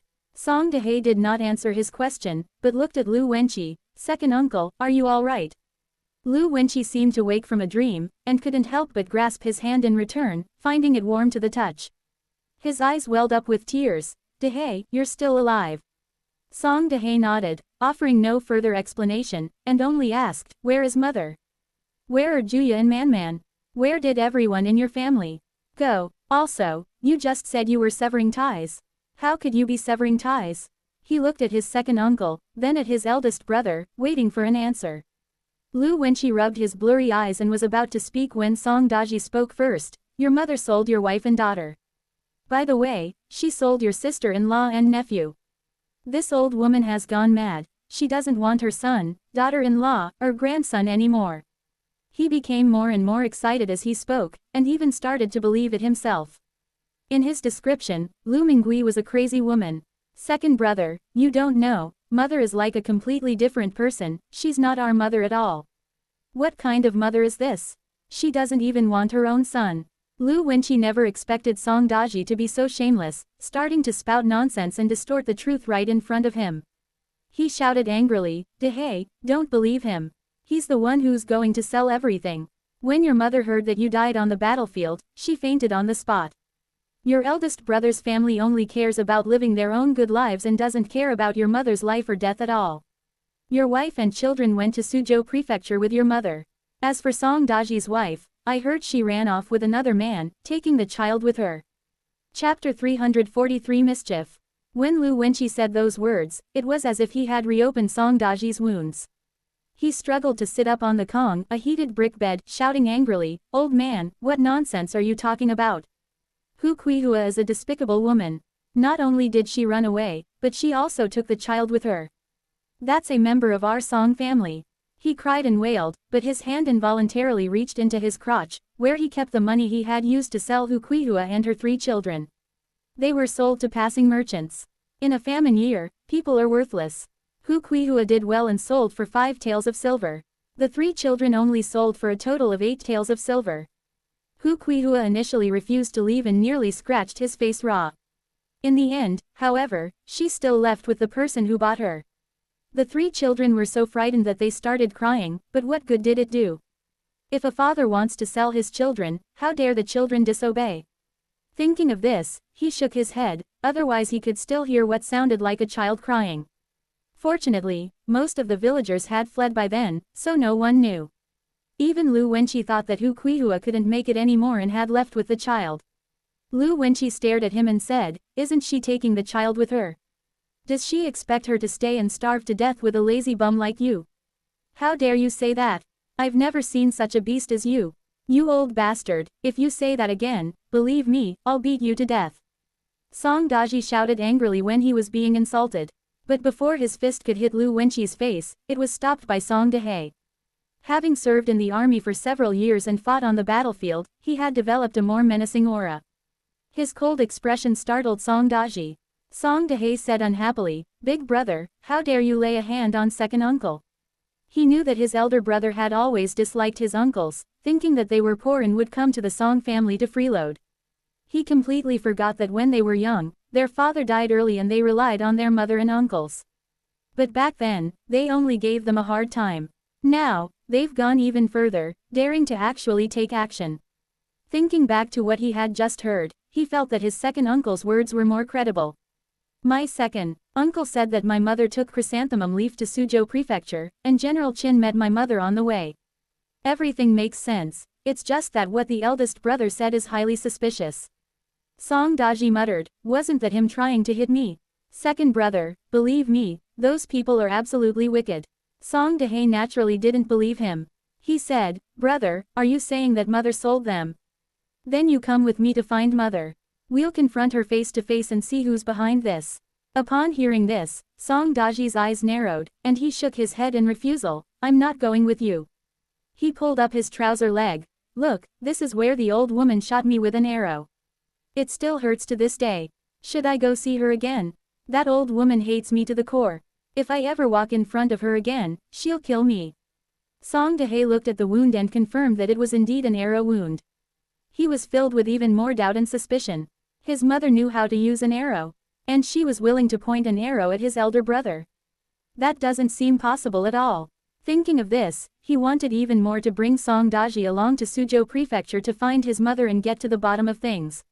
He said, "Brother, I know mother went to Suzhou Prefecture. Get up quickly and come with me to find them." Song Daji, however, refused. Why go to Suzhou Prefecture? It might rain in a couple of days. When summer comes, there will be more rain, and the crops will survive. "I'm not leaving." Although Lu Wenqi disliked Song Daji, he still felt somewhat reluctant to see his nephew stay and wait to die. He snorted coldly and then said, "I'm also going to Suzhou Prefecture. If you don't want to die, come with us." Song Daji didn't care. He still has money, so he won't run away. If he can just hold on a little longer, things will get better eventually. "I'm not going anywhere, and I won't die. If anyone's going to die, it'll be people like you who run around everywhere. Do you think the outside world is so easy to go? Everywhere are refugees and bandits. The road is littered with bones, and even wild dogs dare to eat people. HMPH, you'd better not try to harm me. Song Dahe tried to persuade him a few more times, but he couldn't change his mind. Song Daji was determined not to leave. Lu Wenqi flicked his sleeve. Let him be. Dahe, our whole family is packed and we're leaving tonight. Would you like to come with us? Song Dahe nodded. Of course, I'm going to find my mother this time. He was thinking of his mother, Juya, and Man, and he was anxious, not wanting to stay there for even a moment longer. Brother, since you are unwilling to leave, then we shall part ways here. He has a wife and daughter, and cannot waste time here. Second uncle, let's go. The two turned to leave, but Song Daji grabbed Song Dahe's sleeve. His face was filled with sorrow and pleading. Great river, look at my brother, there is nothing here, no food, no silver, only a roof over his head to cover himself. Brother, you're suffering. Do you have any silver on you that you could give me? Once the famine is over, I'll pay you back immediately. Song Dahe hesitated, having traveled all this way, and only had 2 taels of silver left on him. We need to feed the horses and have them eat along the way, money is needed everywhere. If we give it to them, how will we get to the rest of the journey? But the older brother looked really pitiful. His clothes were already tattered, his cheeks were sunken, and his lips were chapped. Although it's much better than the elderly in the village, things might change in a while. They were brothers who had grown up together, so after a moment's hesitation, he took out a tael of silver from his chest. Don't say you won't pay me back. This is all I have left. You can use it. Song Daji's eyes lit up, and he almost burst out laughing. Song Dahe, what a fool he is. When the village was conscripting men, he simply cried and complained to Song Dahe, saying that his family couldn't do without him, and that's how he managed to coax Song Dahe into volunteering to go to the battlefield in his place. Now that he had played the victim a couple more times, Song Dahe took out some money to give him.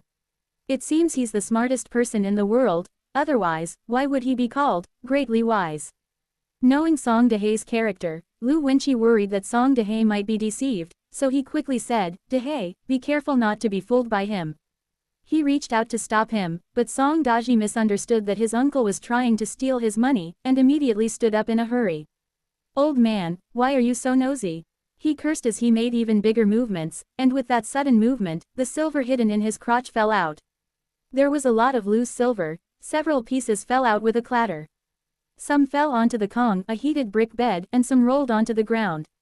Song Dahe looked at the few silver coins, his pupils moved, but his hands moved even faster than his mind. He quickly withdrew the silver he had intended to give to his elder brother, his heart filled with mixed emotions. This guy has been greedy and wicked since he was a child. Does he really think everyone else is stupid and can't see through his many schemes? If it weren't for the remaining bond of blood. Looking at Song Daji, Song Dahe felt that last bit of attachment in his heart had disappeared. Chapter 344 Sending the Dowry. He didn't look at the silver on the ground, nor did he look at Song Daji again. Instead, he said to Lu Wenqi, Second uncle, let's go. The two slowly walked out of the house. Song Daji jumped off the bed and hurriedly put away the silver. After he hid the silver and chased after them, he saw the departing figures of Song Dahe and the other man. He shouted, Aren't you going to give me that tael of silver? A real man's words sound like empty boasts. Naturally, no one paid him any attention, only the howling wind remained, as if someone were crying. He turned around and lay back down on the kong, thinking that maybe it would rain tomorrow. With this money, he could marry a young and beautiful wife, have a few more children, and live a wonderful life. Song Dahe rode his horse and took Lu Wenqi to Lu family village first. There are not many families left in the village, and Lu Wenqi's family is one of the better-off families. After all, when Lu Mingui left, her second brother did his best to leave behind a lot of clean water. The water has long been drunk up, but there is still no sign of rain from the heavens. The family had no choice but to pack their belongings and prepare to head to Suzhou. Before leaving, he made a special trip to the ancestral graves on the mountain to kowtow before setting off. Along the way, you can see many skeletons that have been gnawed clean by wild dogs. In those famine years, countless people starved to death and died of thirst. There were also robbers eyeing the refugees, but fortunately they were not yet a threat. With Song Dahe now on the team, carrying a white-shafted spear, we're much safer. Plus, we have a map, so we won't get lost on the road. However, the waterways are dry and boats cannot travel, so people can only rely on their own 2 feet to travel overland. The family then slowly made their way towards Suzhou. The Song family home on Yinshan Street was bustling with activity. Today is the day the Song family is marrying off their daughter, and they are holding a pre-wedding banquet. Several square tables were placed in the courtyard, crammed together. The same was true in the neighboring Wen family courtyard, and even in the restaurant. There's nothing we can do about it. Although Lu Minggui's family had only been in Suzhou for a short time, quite a few people from Fanjiakyun, Lijiakyun, and Longcheng Trading Company had come to visit. Even the shopkeepers on the same street came to offer their congratulations. She hired a chef from outside, who is currently busy preparing the food, and the aroma of dishes and wine fills the air. The restaurant's kitchen was occupied by the cooks, and various kinds of chicken, duck, fish and meat were laid out on the cutting board outside the kitchen. Most of them were bought by Lu Mingui from later generations, since they were cheaper. Many large red, double happiness, characters were pasted up, and the shop also had a sign that read, "The owner has good news. Tomorrow's business will be finished, and things will resume as usual the day after."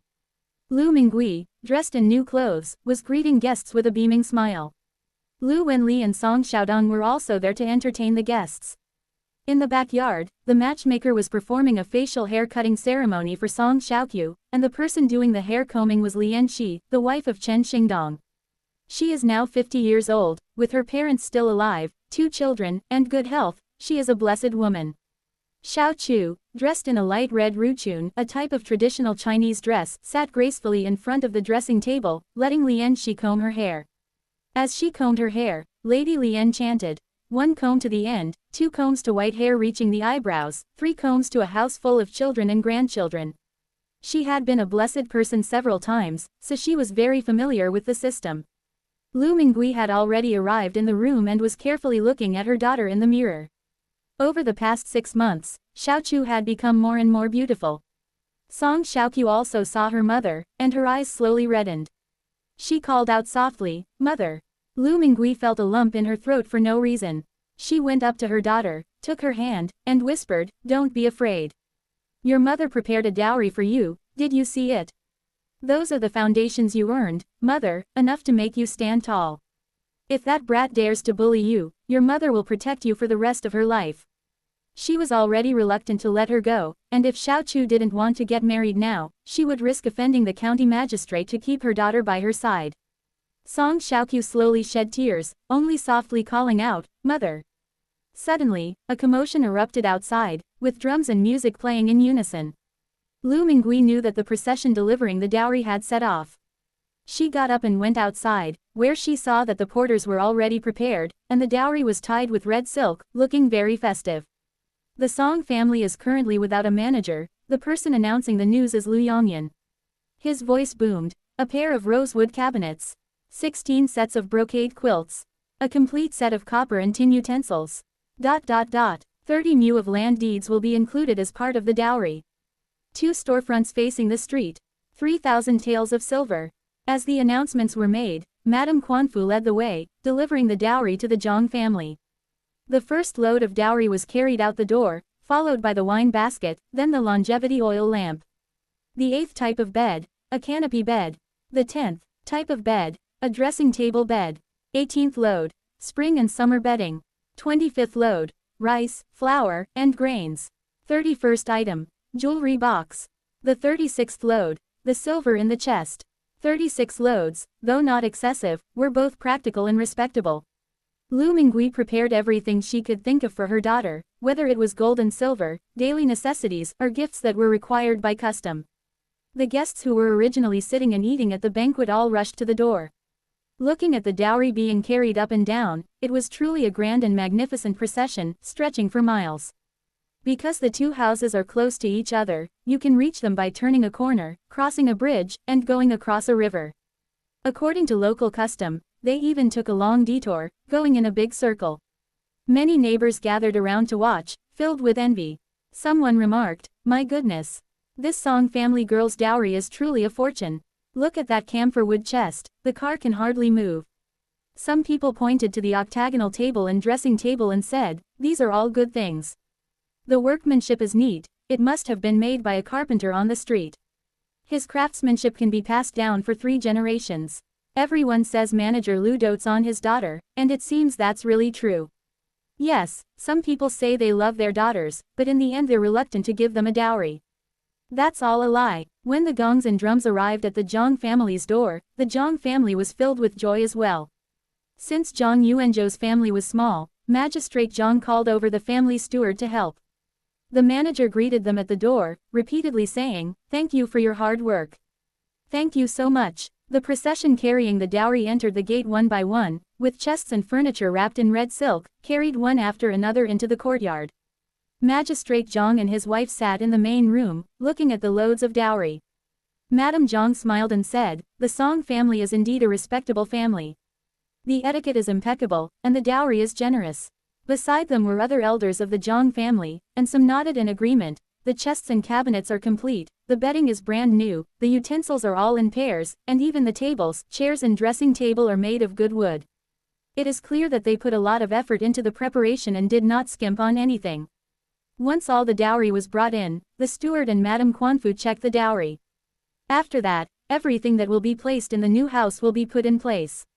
The servants were quick and efficient, some making beds, others arranging cabinets. Before long, the new house was full of joy and brilliance. The Zhang family had also prepared wedding money, wedding cakes, and a banquet. This would be considered as having given the dowry and provided the house. Zhang Yuanzhou looked at the new house with a beaming smile, but when he thought of the picture book his uncle had given him, his face immediately burned. Chapter 345 Return. The Song family was filled with joy, and Song Xiaoqiu's room was especially warm and cozy. The mother and daughter were talking quietly inside the house. Lu Mingui simply instructed her daughter not to spoil Zhang Yuanzhou after marriage and to be more restrained. There was no other way. She had told Lu Yunxi about Xiaoqiu and Zhang Yuanzhou before, saying that Zhang Yuanzhou's eyes would light up whenever he saw Xiaoqiu, and that it looked rather creepy. After analyzing the situation, Lu Yunxi concluded that Zhang Yuanzhou's feelings for Xiaoqiu were based on some kind of physiological attraction. Anyway, Lu Mingui didn't understand either. "That's the gist of it, I'm just worried he won't know how to control himself." Song Xiaoqiu blushed and agreed. Then they started talking about the current situation. Today is the wedding banquet, and the dowry is being delivered. Tomorrow, a matchmaker will come to help Xiaoqiu with her makeup and wedding dress. Then all that was left was to wait for the Zhang family to come and fetch the bride. She said, "Tomorrow is the big day, you'll be exhausted all day." Song Xiaoqiu smiled and said, "Mother, don't worry about me. You've been working so hard these past few days. Once I get married, you can finally relax a bit."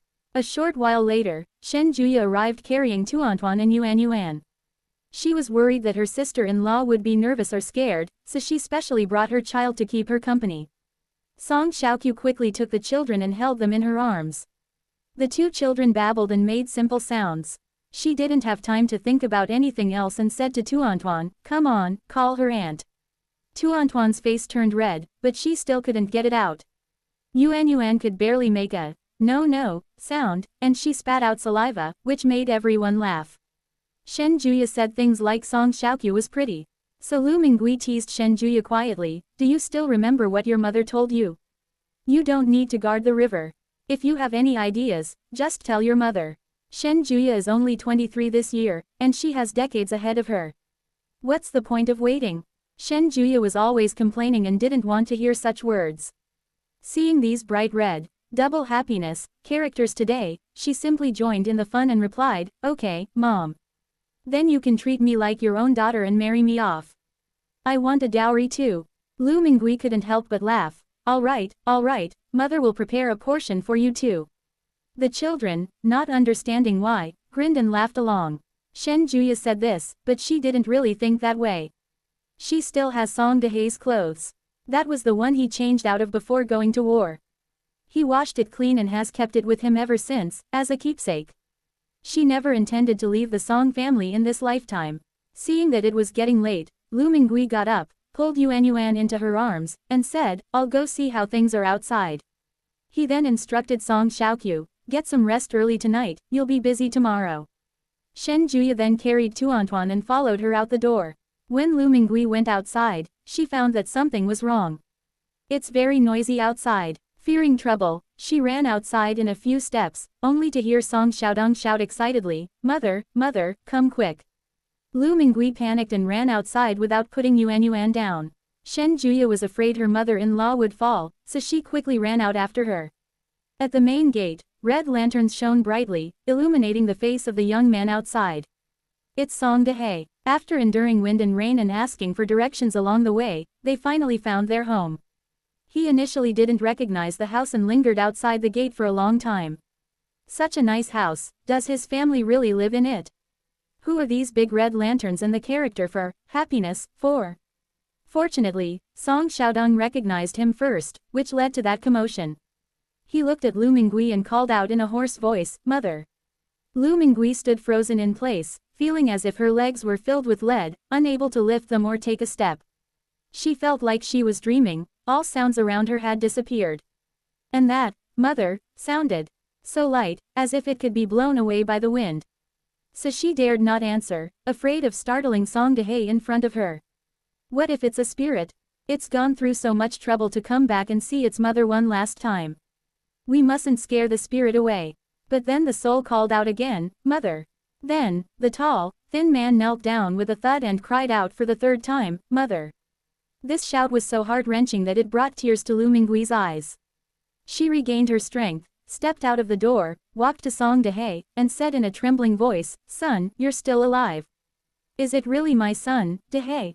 Is it really you who has returned?" Tears fell at the same time, yet the corners of her mouth couldn't help but tremble and turn upwards. Song Dehe was still kneeling on the ground, his mother's tears falling on the back of his hand, burning hot. The mother and daughter were crying together.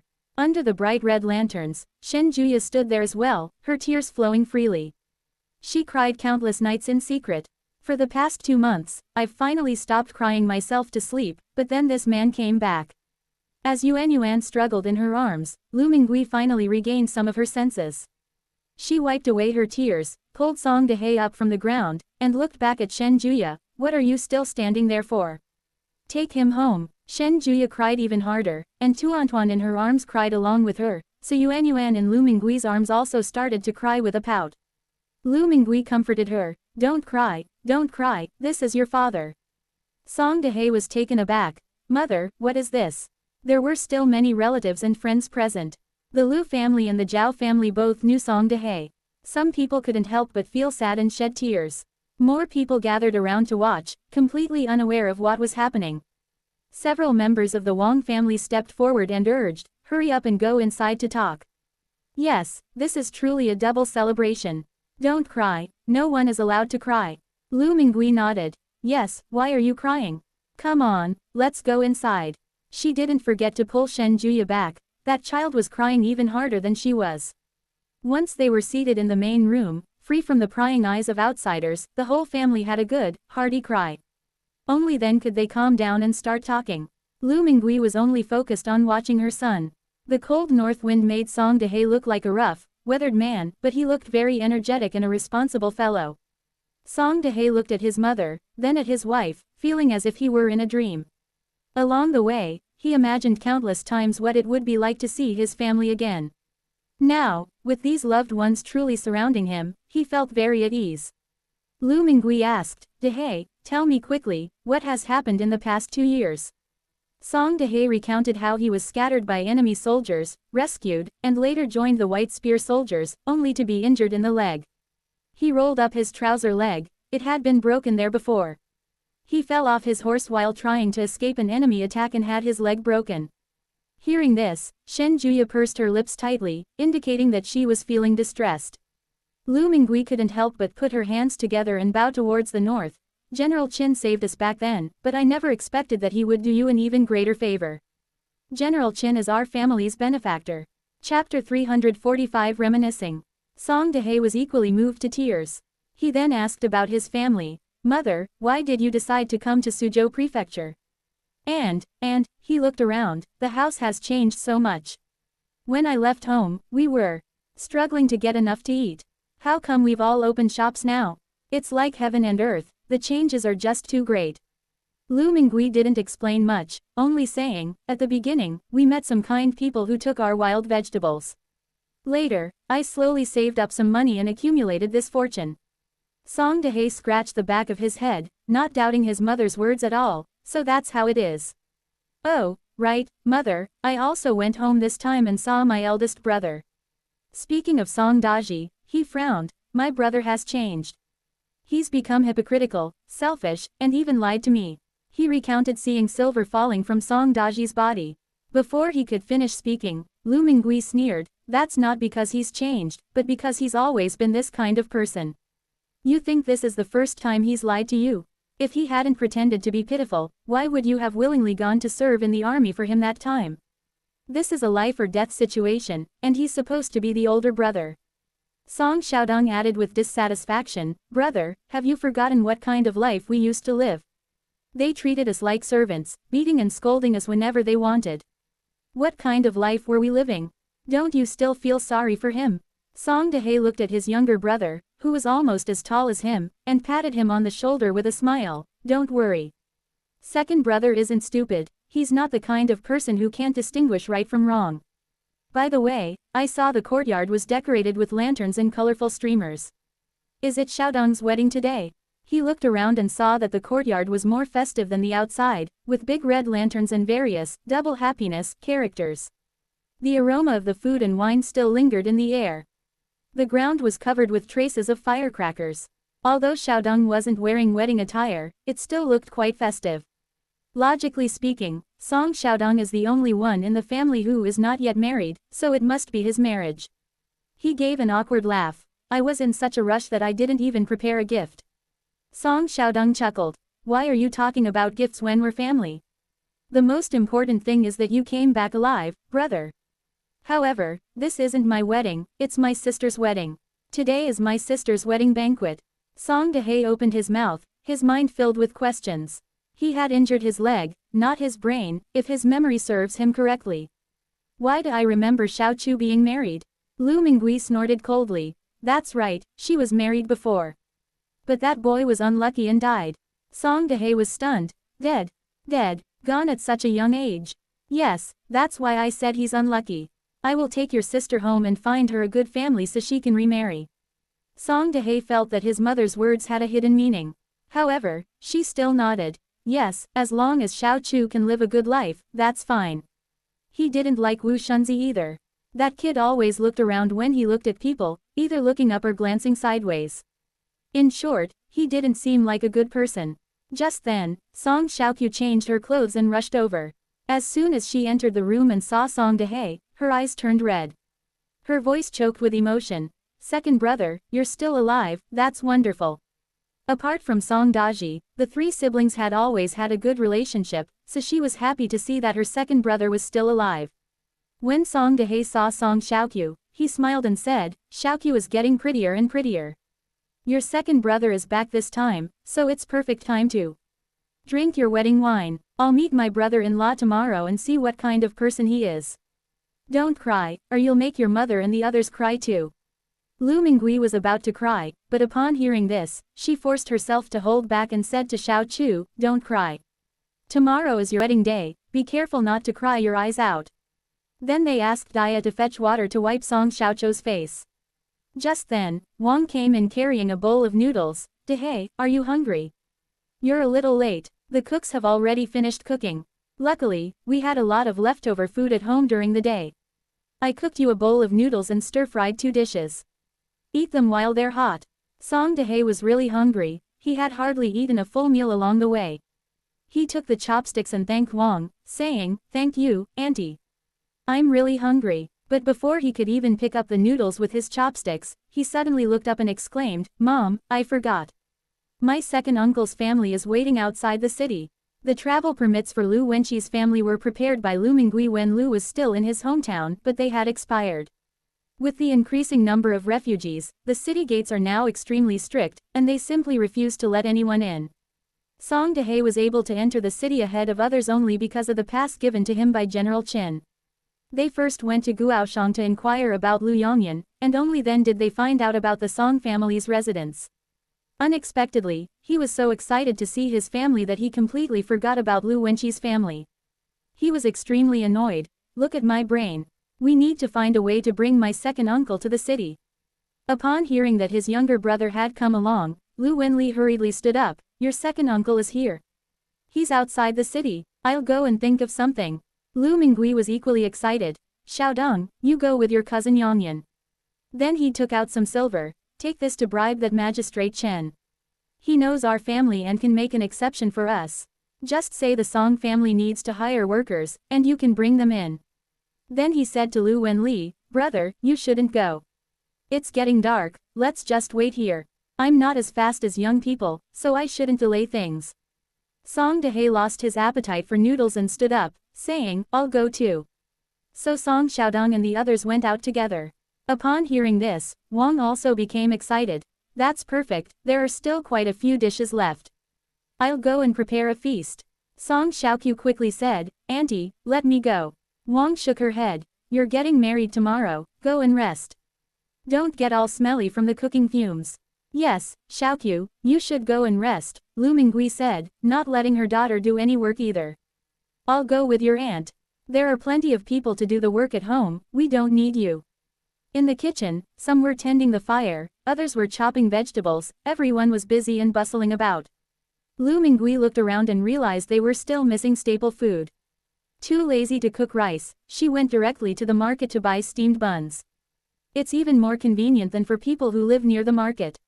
She was relieved to have bought 2 large bags of steaming hot steamed buns. No matter how many people came, they would have enough to eat. At the main gate, Lu Wenli paced back and forth. Lu Mingui poured the steamed buns into the basket and came out to see her older brother with his hands behind his back, stretching his neck out toward the street from time to time, like a big goose. She smiled and said, Big brother, second brother is already on his way. Don't worry, let's go back inside and wait. Lu Wenli shook his head. No, I can't sit still. Chapter 347 Reunion. Lu Mingui understood. In fact, she couldn't sit still either. She gazed at the hazy night, lost in thought. In my previous life, the village fled famine later, before the river had returned. So she believed until her death that Taiga had truly died on the battlefield, but now she discovered that her son was still alive and well. What exactly did her rebirth change? Or is it because Dehe returned late in his previous life and couldn't find her? But it's impossible to know now. Fortunately, this life is much better than the last. Dehe didn't die, and my eldest and second eldest brothers are also safe. The family is finally going to be reunited. She simply stopped thinking about the unknown things from her past life and, like Lu Wenli, gazed into the distance like a long-necked goose. 15 minutes later, there was no movement on the street. Looking at the swaying lanterns at the end of the street, Lu Mingui said, when I see my second brother, I'll definitely make fun of him. They refused to come with us to escape the famine back then, but now they've suffered a lot more. That's what she said, but when she saw her second brother's family, dressed in rags and looking emaciated, standing in front of her, she felt her eyes burning and couldn't bring herself to say anything mocking. Second brother, sister-in-law, you've suffered so much. Lu Wenqi looked much older, even older than his older brother who was over 50, his face weathered and worn. Second sister-in-law Shen was so thin she was just skin and bones, and her children weren't much better off. Lu Mingui couldn't help but feel sorry for him, while Lu Wenli complained, tell me, why didn't you leave in the first place? I should have tied you up even if I'd knocked you unconscious. Look at all this trouble you've caused. Lu Wenqi was in good spirits, and he was excited when he saw his older brother and younger sister. He was still the same as before, raising his eyebrows and saying, I'm not alone. If you tie me up, what will happen to them? Then he looked at Lu Mingui and said, little sister, don't cry. If you're angry, you might as well beat me up to vent your anger, so your eyes don't hurt from crying. He insisted on not leaving at first, but his younger sister was farsighted enough to leave him water and money. Otherwise, we wouldn't have lasted this long. These words made Lu Mingui both angry and amused, but they did stop her tears. She said, would I dare hit you? You're so weak you could be blown away by the wind. Hurry up and come inside, you must be exhausted. She had some money back then, and even when she was fleeing famine, she was exhausted and almost skinned alive. Now, the second brother's family is clearly suffering more. Behind Lu Wenqi, besides his wife Shen, his son Lu Yongkai, his daughter-in-law Shosho, there were also his grandchildren. Even the married daughter, Lu Susui, brought her husband's family with her. There were at least 20 people. Fortunately, there were quite a few people, so we could look out for each other. If there were fewer people, they would have died many times over. The main room was packed to the brim, and even in the courtyard, some people were so tired that they sat on the ground. Fortunately, there was enough food prepared at home, which allowed everyone to fill their stomachs. Lu Mingui looked at her family sitting together, feeling content. They were finally reunited. Although we have left our hometowns, at least we are still alive. Not only are we alive, but we also have roofs over our heads and food in our bellies. After they finished eating, everyone else was arranged to stay temporarily at the Lu family's house or a foot inn. Only Lu Wenli and his brother, along with the Song family, remained in the main room. Lu Wenqi then relaxed and started talking about his hometown. Not a single drop of rain falls. It's as if God doesn't want people to live. The crops in the fields have not yielded any harvest, and there is nothing to eat. Several villages argued over water, and several people were killed in the process. Later, people started fleeing the famine. Our area was the most severely affected by the drought, so some people ran north and some fled south. When the Zhao family came to me, there was still some water in the cellar, so I refused them. Later on, things got more and more chaotic. He recalled the scene he had witnessed, a hint of fear lurking in his eyes. They're capable of anything when they're starving, they'd even eat people. Little sister, do you still remember Little Bean from the village? He had a son who was only 3 years old, and he sold him to someone to eat. Those people are worse than animals. Lu Mingui nodded. She knew this person and had seen this incident before. In their previous lives, they fled famine even later, and since they didn't have maps, they relied on experienced villagers to guide them. If you see someone alone, it means they've been captured, killed, and eaten. She had seen that scene once, and she would never forget it in her life. Song Xiaodong had never heard of such a thing before, and her face immediately changed. She covered her mouth as if she wanted to vomit. Lu Mingui glanced at him. The child was old enough to know these things, so she didn't let him go out. Lu Wenqi sighed again. Before I left, I went to my parents' graves and kowtowed. I don't know when I'll be able to go back again. Actually, he didn't know if he could go back, since he was almost 50 years old. Perhaps, in that time, I will only be able to die far from home.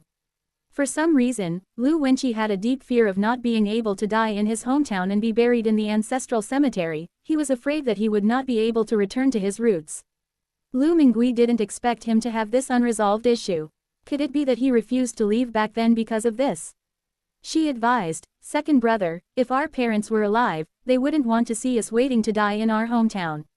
Besides, life will be better in the future, and everyone will be able to live to 60 or 70. We'll definitely make it back alive. She thought of Lu Yunxi, who was clearly over 50 years old, but looked like he was in his early 40s. Moreover, not only does she look young, but she is also in good health, able to eat and sleep well. Lu Yunxi said that people in later generations can live to be 70 or 80 years old on average, and there are many people in their 80s and 90s everywhere. There are quite a few people who live to be over 100 years old. Lu Mingui didn't expect all her siblings to live to be 100 years old, but her second brother was only 50, so he still had a long life ahead of him. Lu Wenqi was comforted by these words, and he smiled and said, "Then I will believe what my little sister says. Once this natural disaster is over, we'll go back home, even if we die there." Lu Wenli said sternly, "All right, we've finally reunited, no more talking about life and death. Besides, Xiao Chu is getting married tomorrow, so everyone should get some rest." Lu Wenqi knew about Wu Shunzi's situation, and was therefore happy that his niece had found a good family. He nodded. "Yes, it's all my fault. Let's not talk about that, little sister, you should all get some rest." He went back with Lu Wenli and stayed at the Lu family home. Lu Mingui did not stay. Tomorrow is a big event, and nothing can go wrong. She was already exhausted from the day, but the arrival of Song Dehe and her second brother's family made her forget her fatigue. After his elder brother and the others left, Lu Mingui finally felt sore all over. She washed up, quickly lay down on the bed, and slept soundly until the rooster crowed 3 times. Chapter 348 Marrying off a daughter. It was late at night. Song Xiaoqiu went back to her room early, but tossed and turned and couldn't fall asleep. Meanwhile, Song Dehe and Shen Juya were talking face to face. Under the candlelight, Shen Juya's tears still wouldn't stop. She cried silently, tears just streaming down her cheeks. Song Dahe grinned and said, "Wife, don't cry." These words made Shen Juya cry even harder. She covered her face, feeling inexplicably sad and wronged. Her shoulders trembled, but she didn't make a sound. Tu Antoine and Yuan Yuan were sleeping in the small bed, while Man Man slept with her grandmother. She didn't know if she was afraid of waking the child or something else, but she just silently shed tears. After a long pause, she murmured, "Why did it take you so long to get back? Why did it take you so long to get back? Do you know how we got through those days?" Song Dahe sighed softly, took Shen Juya's hand, and pulled her into his arms. "Aren't you afraid at home? Are you very scared when giving birth? How did you end up pregnant with twins?" He was very frightened after hearing about the dangers of twin births. He added, "I also want to come back, but there are always things to do, and I've injured my leg so I can't get out of bed, let alone ride a horse."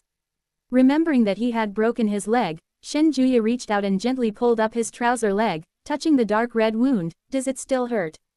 "It doesn't hurt anymore," Song Dahe said, feeling a warmth in his heart as he looked at her gentle expression.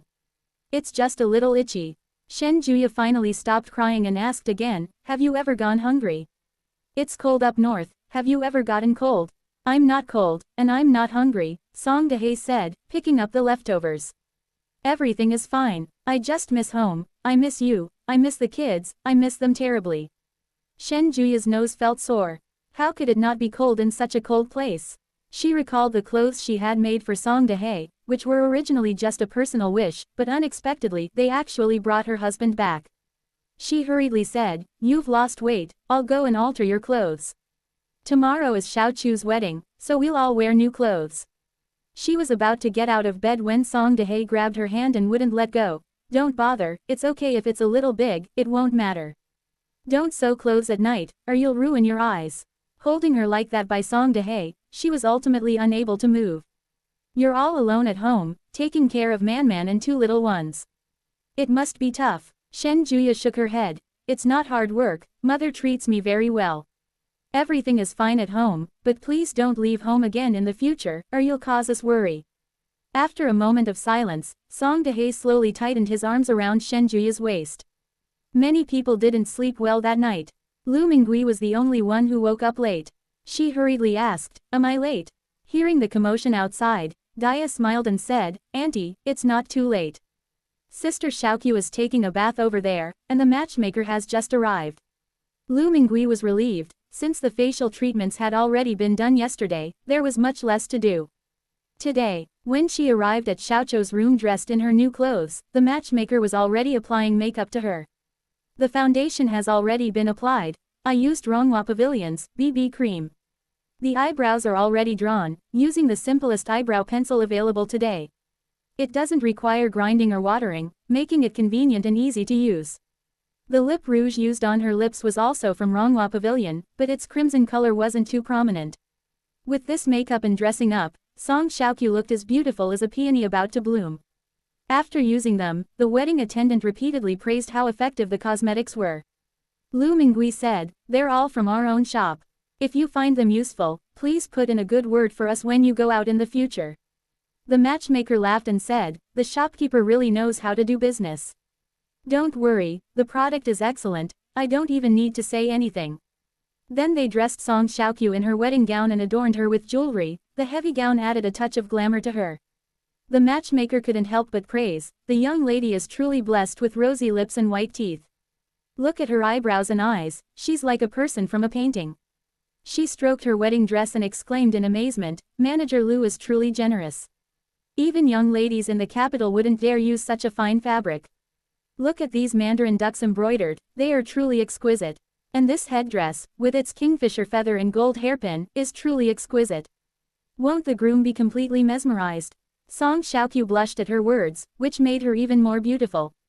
As they were talking, someone came to announce that the women sent by the Zhang family to urge them to get ready for the wedding had arrived. "I brought 2 steamers of steamed buns, symbolizing a complete and prosperous life. These are all rules, it's not really that urgent." Once everything was settled, Huang Ying brought over a cup of longan and red date tea, which Lu Mingui handed to Song Xiaoqiu. Song Xiaoqiu blushed as she drank the tea soup, which symbolized the wish for an early birth of a son. Afterward, she ate a piece of freshly steamed dingsheng cake, but dared not eat any more. I'm worried that eating too much will be inconvenient later. The sound of drums and music came from outside, growing louder and louder as it approached. Man ran in and called out, "Grandma, Auntie, the bridal sedan chair is here." Upon hearing this, Lu Mingui knew that the wedding party had arrived. She took out the bright red veil and personally placed it on Song Xiaoqiu's head. The matchmaker sang from the side, "Once the veil is put on, all good fortune will come. May you and your husband have a loving and prosperous future." Lu Mingui whispered in Song Xiaoqiu's ear, "Don't be afraid. Once you're married, you won't have parents-in-law. You'll only need to offer wine and tea to Lord Zhang and his wife, and from now on, you'll just live a quiet life as husband and wife. My family lives nearby, so I can come back whenever something happens." Although it wasn't nice to say these things on their wedding day, Lu Mingui genuinely wanted her daughter to know that she was her greatest support. She no longer had to suffer the same grievances as she did in the Wu family before, yet dare not come back to complain. Song Xiaoqiu's tears fell in a stream, landing on her wedding dress, but she only softly replied, "Mother, your daughter knows." Lu Mingui felt a pang of sadness, but she also knew that this was a joyous occasion, and no matter how reluctant she was, she had to let go. When the auspicious time arrived, Song Dehe carried Song Xiaoqiu out of the room. Originally, it was supposed to be Song Xiaodong, but since Dehe is back, let him carry it. The matchmaker led the way, singing as she went, her face veiled by a brocade veil. She emerges from her wedding, each step leaving a mark on the golden platform. Today she crosses the threshold, like a phoenix spreading its wings to enter Penglai. Passing through the courtyard, one sees tea and snacks laid out on an immortal table, with many people drinking tea and watching the bride. Song Xiaoqiu felt that everything in front of her was bright red, and everything was blurry. Fortunately, although Song Dehe was thin, he was strong and steady, carrying his younger sister out the door and into the bridal sedan chair. Inside the bridal sedan chair, there were some red dates and longans, which symbolized good fortune and could also fill one's stomach. Zhang Yuanzhou was dressed in a bright red brocade wedding robe with a jade belt around his waist, riding a tall horse adorned with red silk ribbons, his posture upright like a pine tree. The smile on his face never left his face. Amidst the deafening sounds of gongs, drums, and firecrackers, the grand wedding procession slowly departed from the Song family home. Chapter 349 Newlyweds. The smell of gunpowder from firecrackers still lingered in the air. Standing under the eaves, Lu Mingui watched the wedding procession depart, feeling a pang of sadness in her heart, filled with reluctance to part with her daughter's marriage. She muttered to herself, "Why is this even more painful than the first time I sent my daughter off to get married?" After thinking about it, I guess it was because Xiao Chu married the wrong person and ended up in a family like the Wu family, where she suffered a lot. That's why she was even more worried about this second time. She clasped her hands together, hoping that God would bless her daughter so that she could have a happy and fulfilling life this time. Shen Juya saw through her thoughts and comforted her, "Mother, don't worry. My eldest uncle and Dehe went with them, and Mrs. Quanfu was there too. Daya and Chun Shang, who came with the dowry, are both sensible and can do things both inside and outside the house. Xiao Chu won't be bullied." She said, "How could someone like Zhang Yuanzhou bully Xiao Chu? He'd be too busy hurting her to even think about it." Lu Mingui nodded, "That makes sense. She shouldn't be thinking such nonsense here." He quickly mustered his energy, saw the guests off, and made sure everything was arranged before going back to his room to lie down. Full of confusion, "What's wrong with Grandma? She seems unhappy." Shen Juya sighed, "Your grandmother is reluctant to part with your aunt. This daughter is flesh of my flesh, no one doesn't love her." So Man asked earnestly, "Mom, will you miss me in the future?" Shen Juya looked at Man, who was dressed festively today, like a lucky doll, with rosy cheeks, making her very lovable. She feigned surprise, squatted down in front of Man, and said, "You're still young. You won't leave home until you get married. When you grow up and want to find a partner, your mother will carefully select one for you." But Man still asked, "So tell me, won't you be reluctant to part with it?" Shen Juya straightened the pink velvet flower in her hair and nodded, "Definitely, you are my little darling. Whether it's you, or your younger brother and sister, your mother will never be able to bear to part with them. Now that your father has returned safely, our family will never have to be separated again." Thinking of Song Dehe, who was going to escort her to the wedding, a sweet feeling welled up in her heart. Man nodded and pointed to her neck, asking, "Mom, were you bitten by insects? It's all red here, does it hurt? I'm going to find Grandma Huang to get the ointment." Huang Ying not only knows how to make and blend incense, but she can also formulate medicines for mosquito bites. Shen Juya was stunned for a moment before she realized what Man had said. Her face immediately turned red, and she quickly pulled up her collar to stop him, saying, "No, Man, don't go. Mother is all better now, she's fine, she doesn't need any ointment. Her own little darling is so thoughtful, attentive, and has such good eyesight, it's the mother who's been so careless." Shen Juya hurriedly returned to her room and covered the red marks with powder. She complained in her heart that Song Dehei didn't know his place and said that absence makes the heart grow fonder. Didn't he find it tiring? The Zhang family. Zhang Yuanzhou lifted the red veil, and his eyes fell on Song Xiaoqiu's face, unable to look away. The gaze was not frivolous, but rather too intense, making Song Xiaoqiu feel a little nervous. She lowered her head, her cheeks flushed, looking shy and timid. The matchmaker wasn't about to let the atmosphere become awkward. She exclaimed with a smile, "Oh my! What a perfect match, a match made in heaven. The young lady's beauty, paired with the young master's handsome appearance, is truly the envy of everyone." They hurriedly had someone bring over the nuptial wine, and the two of them each held one end. Zhang Yuanzhou was gentle, and Song Xiaoqiu was shy. The two drank the nuptial wine together. The matchmaker continued, "The nuptial wine, a thread connecting us, may our love last 100 years. They also said, after drinking the nuptial wine, we will never be separated for all eternity. They say auspicious words from morning till night, and there's never a second one." As the night deepened, the lively atmosphere outside the new house continued. Inside the bridal chamber, the faces of the beautiful couple were flushed red by the candlelight. The maids all left, and the matchmaker happily left with her reward money, leaving only the young couple in the room. Zhang Yuanzhou was at a loss.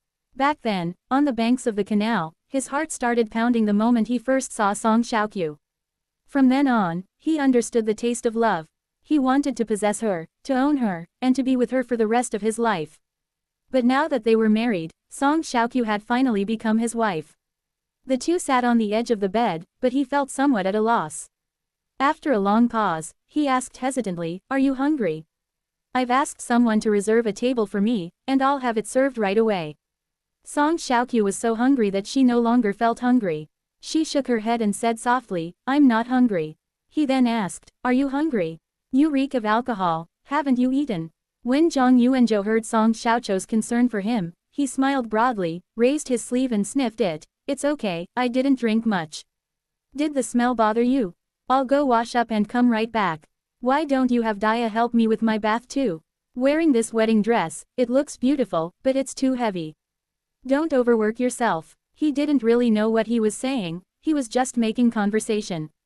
Only after Song Xiaoqiu urged him to go wash up did he open the door and call the servant to bring water. After they finished bathing, they sat back down on the bed, their thin undergarments raising the temperature between them considerably. In the quiet room, they could almost hear each other's heartbeats. After removing her makeup and wiping away the rouge and powder, Song Xiaoqiu looked even more delicate. Zhang Yuanzhou felt a burning sensation all over his body as he watched. He reached out and tucked Song Xiaoqiu's hair behind her ear, looking at her delicate earlobe as he said, "Wife, let's get some rest." The red curtains were lowered, swaying in arcs and obscuring the figures of the two people. That's exactly how it's taught in the picture book. You're not allowed to look. As the wine intensifies, spring thoughts stir, the embroidered quilt with mandarin ducks ripples like red waves. Lu Mingui was so worried that she didn't sleep all night. She felt like she was on a hot plate, sleeping for a while and waking up again. She was in a lot of discomfort. This night is so long, why hasn't the rooster crowed yet? Why isn't it dawn yet? She thought about it for a while, but couldn't sleep, so she got up and went to Mi Farm. Fortunately, it's daytime here. There are patrols at night, and if they saw an old lady like her wandering around, they would probably be frightened.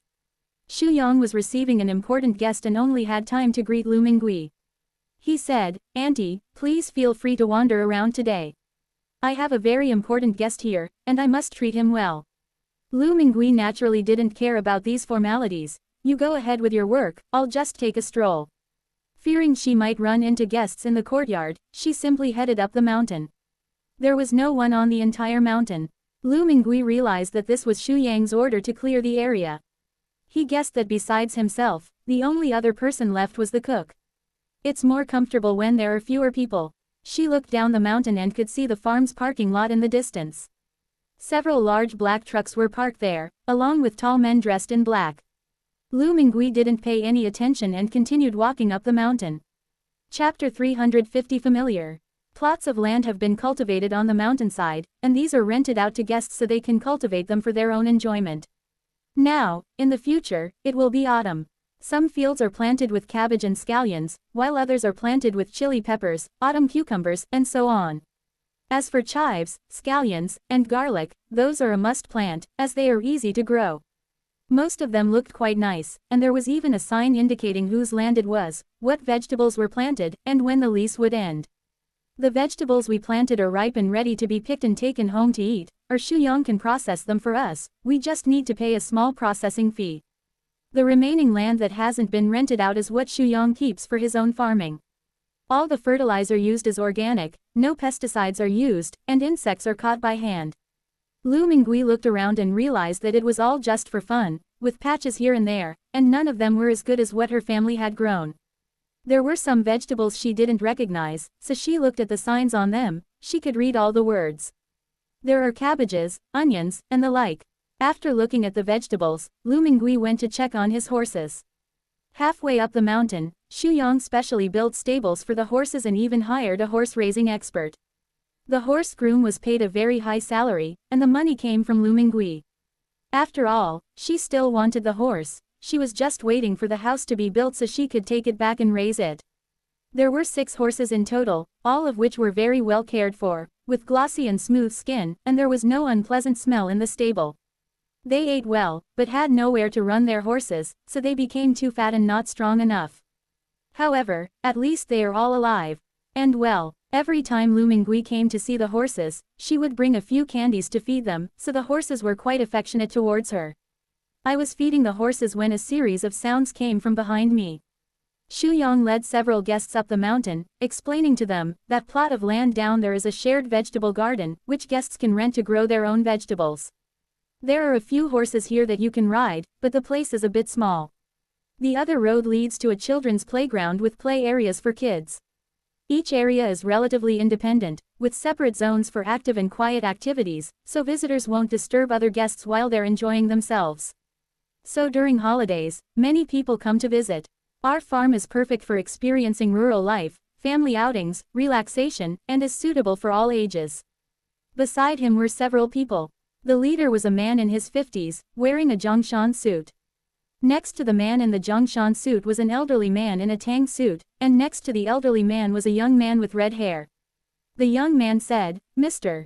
Shu, you've done a great job here. I heard from Li Zian that your place has a nice environment and even better food, and I've always wanted to come. Well, this has finally given me an opportunity." He spoke with a somewhat nonchalant air. "If I were to tell little Li how much I trust him, wouldn't I? I've never eaten here myself, but I dared to bring my family here to eat. Tisk tisk, this is trust." Lu Mingui heard Li Zian's name from afar and immediately stood on tiptoe to look over. Did all these people know that Kid Zian? She squinted at the red-haired boy again. He looked somewhat familiar. Have I seen this somewhere before? After all, she knew few people in her later life, and she couldn't remember where she had seen this person before. Shuyong said with a smile, "You mean Li Zian? He'll definitely praise him. After all, this is also an investment he made. He's a partner, so of course he'll have to promote his own wares." But he was telling the truth. Our farm is indeed good. Fang Jian immediately clicked his tongue and said, "I think you're just like a peddler praising his own wares." His words made everyone laugh. At that moment, Shuyong saw Lu Mingui and quickly introduced her. "That old lady is another partner of our farm." Everyone looked at Lu Mingui. They were somewhat surprised to see that the woman was simply dressed and looked to be in her 40s or 50s. They have a keen eye. The moment they saw Lu Mingui, they knew he wasn't a wealthy person, yet he had invested in a farm. You really can't judge a book by its cover. But as I looked at her, I felt that there was something different about Lu Mingui.